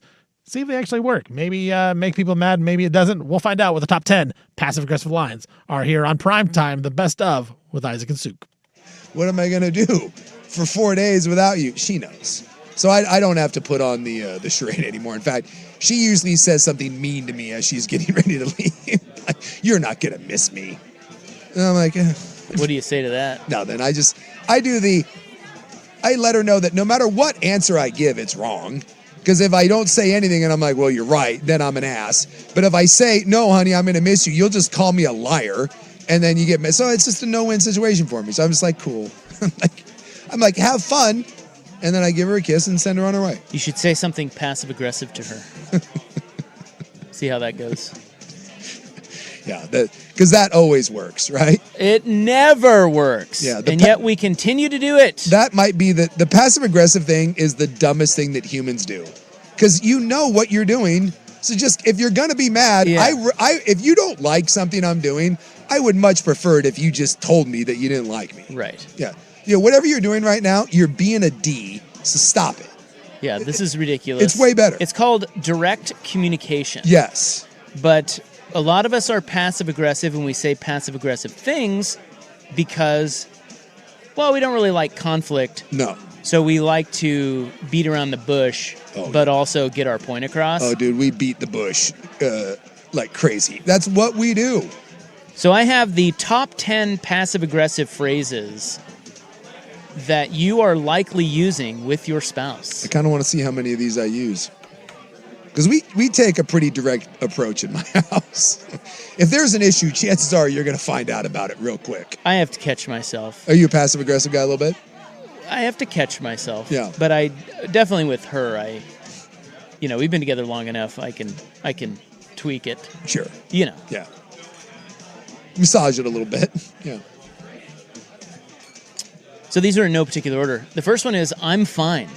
Oh, yeah. Always. As a matter of fact, that is a drop here on the show. I'm fine. I mean, listen to that. Yeah. Listen to how not fine Schulte is by saying, I'm fine. I'm fine. You're never fine. No. It's not fine. We all know it's not fine. Stop saying that. I don't remember who it is. Hey, Seattle. It might be Bill Burr, who does a great bit on men only have 2 acceptable answers to how are you doing? And that is, I'm doing great or I'm fine. Those are the only 2 acceptable answers. How are you doing? I'm doing great. How are you doing? I'm fine. And then you leave it at that. Anything other than that, you're starting a conversation that no one wants to have. Yeah, so you don't reciprocate with the, good, how are you? No. Because you don't want to know how No. The answer is, I'm great, and walk away, or I'm fine. Well, we like to say never better. Yeah. But the I'm fine is often delivered with a clipped tone or cold body language. It is the classic way to shut down direct communication and signal that you're angry without having to explain why. Yes. So don't do that. No. Now, I will say that one, I got to tell you, I think women are a bigger offender of that one than men are. Yes. Yes. Oh, yes. 100%. Like they'll be, oh, I'm fine. And by the way, no one has ever been fine when they say, in the history of fine, exactly. No one's ever been fine. Right, so it's almost like, why don't we just change the meaning of I'm fine, and then it's not passive-aggressive, it's clear communication. Yes. Because when you say I'm fine, you're not. It's like a default robot setting. You can't help yourself. We've all done the fine. I think every person is guilty of the I'm fine. I'll tell you right. I try not to do the I'm fine, but I do it. We all do. And the Schulte one is the best I'm fine of all time. I'm fine. Yeah. Number 2, I'm sorry you feel that way. Oh, yeah. This is not a real apology. No, it is not. It shifts the blame to your partner, invalidating their emotional experience rather than taking accountability for your own actions. Yeah, this is the cousin to if I've offended anybody. It's the same. It's the same thing. Never say that one. I don't know that I've used that one. I'm sorry you feel that way. Yeah. That's just not very passive. That feels pretty aggressive. Right. It's not even like, it's just kind of mean. Dude, I hear that. What I hear is F you. Like that's all that is. Yeah. Look, I'm sorry you feel that way, but you're an idiot. Yes. That is by far. I don't know. I'm interested to see where the rest of it is, but that right now is in the you said there's 10 of these? 10. That is in metal contention. There's some runs to be made, and someone may overtake it, but that is a strong opening run for the I'm sorry you feel that way, and it's going to be tough to beat. That's going to be on the metal stand, I believe it. Okay, these are the top 10 passive-aggressive phrases you are likely using with your partner. Number 3 is, if that's what you really want to do. Yeah, dude, that one. Do people still do that anymore? Brent, do you get that? Not a lot. No. This sounds like you're giving permission, but is actually a guilt trip meant to convey disapproval and make them feel responsible if the decision goes wrong. Dude, if someone did that, I would probably respond with kiss my ass. Like, if someone ever broke that, well, if that's what you really want to do, the appropriate response is, dude, kiss my ass with that. I understand that sarcasm is oftentimes can be passive-aggressive. Yeah. But that one sounds more like sarcasm to me. Yeah. Like, no one is saying if that's what you really want to do. Yeah, that's... And they mean... like, that's just... They're just being sarcastic. Like, yeah, screw you. If you really are saying that and you're trying to... Like, you're not saying it in a jokey way, that's just stupid. What is that, Joey? That's just dumb. That's just dumb. That's just dumb. Next one. Don't let me interrupt you. Often used when one partner is on their phone or doing a separate activity, it turns a desire for attention into an accusation rather than simply saying, I'd love to connect with you right now. Yeah, I've never used that. I don't think that one's ever been. I don't know if that's been used on me. I don't remember using that. That's. Here's one for you. Must be nice. Oh yeah. Mm-hmm. Yeah, I hate, and the appropriate response to that, because people do that to me, is yeah, it is. You should try it. Hate that. Must be nice. Must be nice. A sideways way of expressing jealousy or resentment about something your partner gets to do, framing their experience as an unfair advantage rather than celebrating their opportunity. Yeah. You know, I got to call out somebody on this one. The new kid version of this, or young person version of this, is, I love that for you. Have you heard the kids say that? Yeah. My daughter-in-law says that all the time. I love that for you. Oh, I love that for you. Yeah. I'm gonna have a conversation with her about that one. Okay. Because it's like, it sounds a little passive-aggressive. I've gotten this from the partner and from other people. Like, if you go on a trip, I like to travel. I live a pretty meager existence, right? I don't buy a lot of nice fancy things. I don't have a big house, but I do like to travel. I spend a lot of money on travel. I like doing that. And there's nothing worse than when some douche is like, oh, you're going to Italy, must be nice. Yeah, it is, jackass. You should go. It's awesome. Hate that. Absolutely hate it. And my gal will do that because she gets jealous that my friends and I go do stuff. And she's like, oh, Must be nice. And I'm like, yeah, get cooler friends. Well, it is nice. I don't really get the jealousy thing anyway. Like, oh yeah, she gets that. Why are we jealous? I don't have a lot of jealousy. No, you're not. You are not a jealous person. That is not a thing that I have, and I'm happy about that. I just don't really understand where that comes from. It's like, why do you care? You're lucky You know? then, because that's the thing. My buddy turns 50 next year, and he's going to 50th birthday. We're going to Ireland for the Ryder Cup. Must be nice. That's exactly what I got. And my response was, get cooler friends that turn 50 and go to Ireland. Oh, must be nice you get to go. Yeah, pretty kick-ass, actually. Thanks. I'm with you, because if someone told me, like if when you got to go, if you get to go do something, when you go to the World Series, when you went to the World Series, I'm not like, Twice. I'm with you. The appropriate response is, hey, I'm going to the World Series is kick-ass, dude. That's awesome. That's awesome. Yeah. Not, must be nice. Wish I could go. Yeah, it's a very yeah, and response. people do that all the time. Yeah, don't do that. Be happy for other people getting to do cool things, because guess what? You get to do cool things too. It just may not be that particular thing. Exactly. Dude, jealousy is an ugly shirt no matter who wears it. No one can pull it off. It makes you look like a bitch, so don't do it. Let's see what we got here. I'm going to give you one more, and then we'll get the rest of them next. Someone said these are all sayings that my boss says to the employees. Yeah. I would imagine, yeah. In office settings, passive-aggressive is very common. Yes. Because and I think it's just that I just think people don't really know how to communicate directly. Yeah. Like, it's hard for them. Yeah. They weren't taught or... And I think people pretend like... Dude, I hear from people all the time that are like, I love conflict. I embrace conflict. No, you don't. You don't. People love to say that they love to like get in people's faces and like mix it up, and you don't. There's so many. Most of those people that talk like that are indeed giant cowards that won't confront anyone. They'll just take passive aggressive shots behind people's back. Very few people are Larry David. Very, very few people have, and that's why Larry David is great, because that show is Larry is not passive aggressive. That Larry goes out of his way to be like, yeah, I don't like this, and I'm going to tell you why. And the world would be better if we had more Larry Davids. All right, well, so let's take a break, and I'll give you the final 5. These are the top 10 passive-aggressive phrases you're probably using with your significant other, and we'll give you the final 5 next. The biggest question.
Isaac and Suk are out right now. Best of Primetime with Isaac and Suk. Right now, I am Stephen Vaughn filling in for them. And they were talking about passive-aggressive lines. And I tell you what, I hate to admit that I've used a lot of those lines that they were talking about. Not great that I admit that, but that's what happens. Coach Vaughn and myself, sometimes we are very passive-aggressive at one another.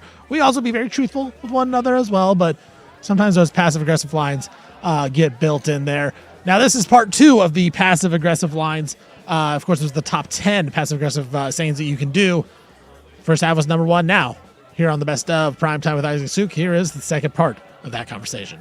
So these are the top 10 passive-aggressive phrases you are likely using with your significant other. We've already gone through 5 of them. Those being, I'm fine. Still my number 1. I'm sorry you feel that way. If that's what you really want to do. Don't let me interrupt you. And must be nice. Number 6. I sure wish someone would. ... Oh, yeah. This goes back to the stupid, I love conflict, I'm such a badass, I wish someone would. In reality, you're not going to do an effing thing ever. Well, I think it's more I sure wish someone would take out the trash. Oh, okay. Yeah, there's the other one of that. Yeah. So you're not directly asking for help. Yeah. You're suggesting indirectly. You're basically pressuring. Yeah. As opposed to just saying, please take out the trash. Do you understand what I'm saying to you? And by the way, never fall for that. Don't. If someone does that, and you do not take out the trash. Make them ask you to take out the trash. Stick to your guts. Isn't that equally passive-aggressive? Could you ask, would you like me to take out the trash? I didn't ask that. It's so stupid. Relationships are dumb. I sure wish someone would. Why don't you just ask? Or how about this? Yell it. Take out the damn trash. You know what I mean? Yeah. That's what I do appreciate, is that is what I get. She actually takes the trash and leaves it by the door.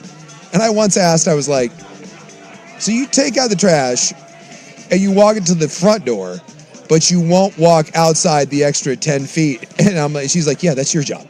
I'm like, okay. Why is that? Have they ever explained that one? Because I think that is universal with women. That is literally what I asked that a while back. I don't understand that one. And I was told that is your job. And there was no explanation given. And then she just walked away. She will not take trash outside of the front door. She will put it right at the door and then that's it. And it'll sit there, by the way. Like, if I don't take it out that day, I will come home from work and guess where that trash is? Right at the front door. Yeah, and that's the weird part is... Why don't you just leave it in there? I don't understand taking I guess they just want the new... They want the new... They want the new empty trash, yeah. But they don't want to go out to the trash. Well, the part that I don't understand is she will leave the trash bag at the door and then walk to her car to leave. The trash can is on the way. Is on the way. Yeah. Well, I mean, technically, you would have to walk, because she has the closer parking spot to the door, she would have to walk one extra length of a car to throw the trash away. Won't happen. It's a purpose pitch. It is a purpose pitch. It's a weird one. Yeah. The next one on the list, you always or you never. Yeah, that's the Don't one. use those words. I think that's the one probably I'm most guilty of. So using absolutes can instantly put your partner on the defensive and derail the conversation. It turns a specific fixable issue into an attack on their character. Yes. You always do this. Yes. You never do this. Yeah. That is the worst thing you can say in a fight. Any therapist will tell you that, and I fully admit I have gone there. And the moment I do it, I know I effed up, and I try really hard, but that is the number one thing that I am most guilty of. And I hate it when people do it to me, and yet I'll do it to other people.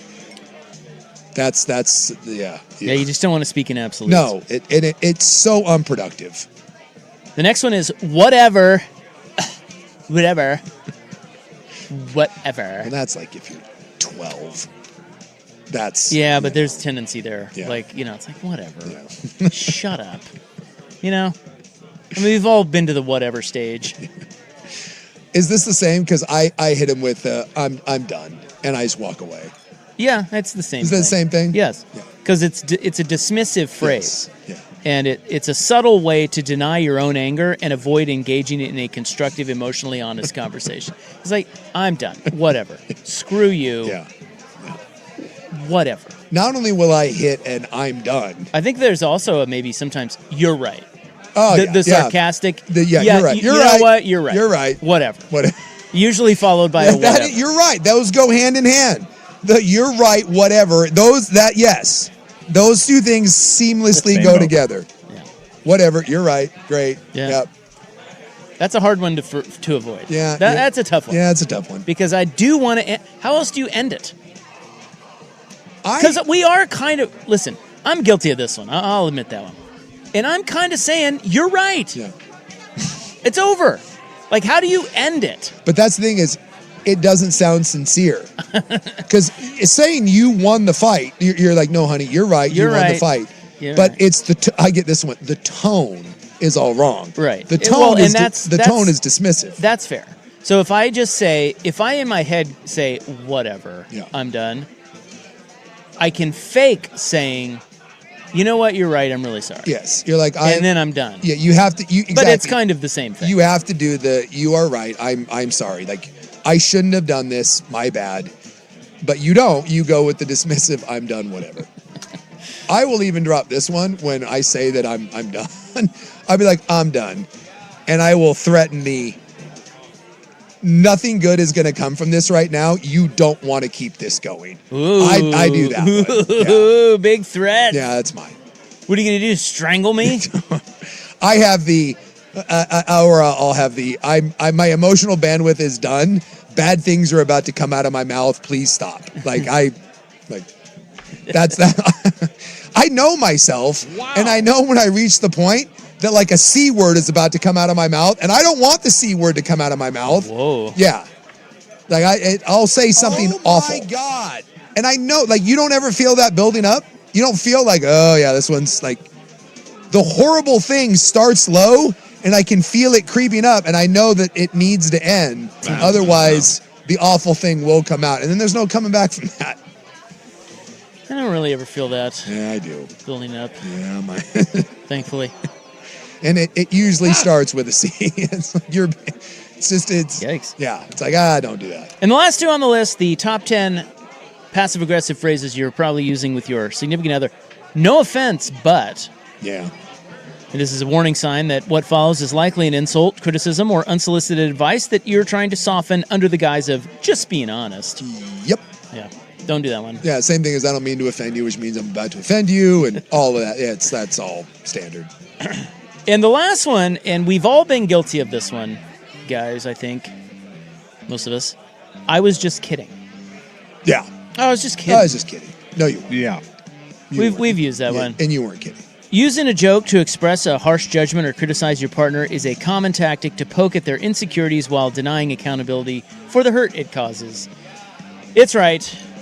Sorry. Yes. Yeah. Oh, I was just fooling around. I think the problem sometimes is with sarcastic guys like myself, we use humor to diffuse. Yeah. And so we will say things where we are just kidding, but there's a bite to them. Yeah. Yeah, yes. You're getting a point across. Exactly. Yeah. And that's passive aggressive, That and is we cannot do that. Yes. Sarcasm is a tough one because it can be construed as passive aggressive, even though sometimes you're just joking around. Yeah. But you can't say that. You can't say, "Oh, I was just kidding." Well, every joke. You got to own the joke. Every joke has a good joke has truth to it. Every one. Otherwise, it's not funny. Like there has to be there's a kernel of truth to it. Well, especially if you're kind of picking at someone, there's. Well, that's why I've always I always find it interesting how much comedians can get away with, like true professional comedians can get away with. Yeah. If you took just an average Joe and he said the exact same joke, because he may not be a professional comedian, it would be viewed completely differently. 100%. I always find that odd. Yeah. Because to me, funny is funny, whether it comes from you, Brandon, or a professional comedian. You know what I mean? Yeah. Like, oh my God, that was great. But it doesn't really work that way in the real world. if you say something funny, but you're not a comedian, and does- there's truth to it, Yeah. it's a stinger. Yeah. Yeah. Whereas a comedian, if we know you're a comedian, you're so funny. This was many years ago. When I lived in the center, we had like a group of friends that would, and they were all members of the church, and we would all get together for like, Halloween and Thanksgiving. There was always some sort of group function. And, I was kind of a bit of the outcast of that group, but I remember once going in and my buddy's wife had recently gotten a short haircut. And he's a cop. And so he always had the a-hole cop haircut. We all know that one, right? The Chet. Yeah. He had the Chet. Of course. And his wife had gotten a haircut, not like short, but it certainly was shorter. And when I walked in, I was like, oh, that's cool. Like, you and Spencer have the same haircut. And and he started laughing. And then we looked over at her, and it was like, not funny. And then we looked over at the other wives, and I felt so bad because not only was I a jerk, but he laughed. Yeah, that's a worse offense, actually. And I just was like, oh, and it kind of, honestly, it really put a... But I mean, is that a funny joke, though? I thought it was pretty good. He thought it was pretty good. Okay, so let me ask you this. Yeah. If you put those two in the front row of a comedy show... It's hilarious. And the guy, whoever the comedian is, the guy or gal, Yes. says what you said to her, yeah, I guarantee you she's pissed. Oh, I don't know. See, I think in that aspect, he gets away with it because it's just good-natured ribbing. Well, he'll get away with it either way. I Yeah. just mean, I think she may, but then be pissed. And especially if he laughs at it. Yeah. Guess who's getting an earful on the way home? I had a tendency, unfortunately, to do that. Like, if I'm in a group of people, there's times I will say something and it gets a laugh, but then you realize that it wasn't good to say it. And then often I get the stare of, shut that, bleep up. All right, we did it. Those are the 10 passive-aggressive phrases you're probably using with your significant other. We should all stop doing that. Be better. 100%. Direct communication works way better. You live with someone long enough, though, and... all that sloughs away, and you do directly communicate. Yeah.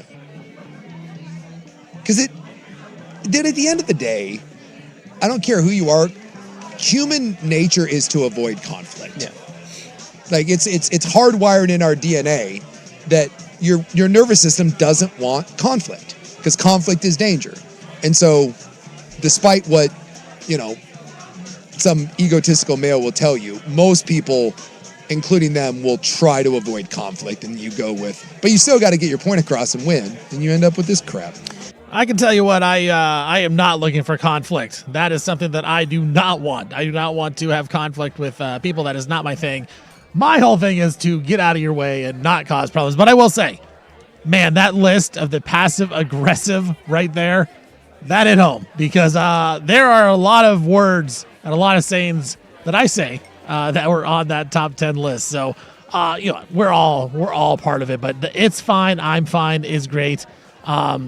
Must be nice. I'll tell you what, Isaac and Sugar down in L.A. Must be nice right now to be down in L.A. hanging out with Will Ferrell, because that's what they're doing here on this Best of with Primetime with Isaac and Suk. In fact, if you go check out 1051 The Fan on Twitter, they found him. They found the Hawk. They found Will Ferrell down in L.A. There's a picture of Isaac and Suk and Will Ferrell. And I don't know, is that it may actually be Turtle too. I don't know, it's Turtle from Entourage, but it looks like Will Ferrell and Isaac and Suk have found each other. So I tell you what, I can't wait to hear those stories that they have from down in LA, because when Isaac and Suk get together outside of work, stuff is going to go down. They've already posted videos of them at the bar, talking to strangers, talking to the bartender. Now they have a picture of them with Will Ferrell. So they'll be back on Thursday. We'll do another best of tomorrow while they gather up stories and things of that nature down in LA. But it must be nice to be down in LA for sure. And I tell you what, it's okay to use those sayings in certain circumstances. For me, I'm with Isaac on this one. I like to try to use humor to diffuse situations. So people if I'm actually in a real conversation, in a real argument, or like where it's a real talk, I will just try to diffuse it, and I will try to say something silly to cut the tension with a knife. And this does backfire, because then sometimes my kids don't know if I'm joking or I'm serious when I'm actually trying to get after them on something. You know, I'll tell someone, hey, go take the garbage out. And they think I'm joking. It's like, no, dude, I'm serious. Go take the garbage out right now. Or go do whatever. Or if they mess around, they hit the TV, I'm like, hey, go on the stairs, man. Go to your room. They think I'm joking. So maybe that is on me. But you know what? I tell you what. I'm not the best parent. I'm a good parent. I will admit. I will admit my parenting is not the best. It's not the worst. It's fine. I love the kids, obviously. I'm just not the best parent all the time. But I'm good. I'm good. And the passive aggressive, I tell you what, I need to be better. Isaac and Sue talked about that. We all need to be better on that. I especially need to be better with the passive aggressive sayings, because there are some times with Coach Vaughn, and I apologize to her officially on the air right now. I need to be better at passive aggressive. I need to stop. And I'm going to stop.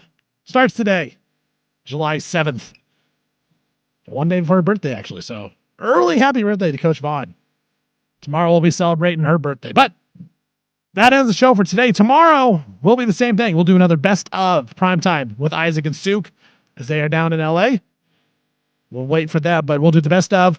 We'll do that. They'll be back on Thursday to recap all of that, recap everything else that's going on in sports. I am Stephen Vaughn, filling in for them, making these best ofs. A lot of fun. Thank you, everyone, for listening. Thank you, everyone, for accepting me in this family here.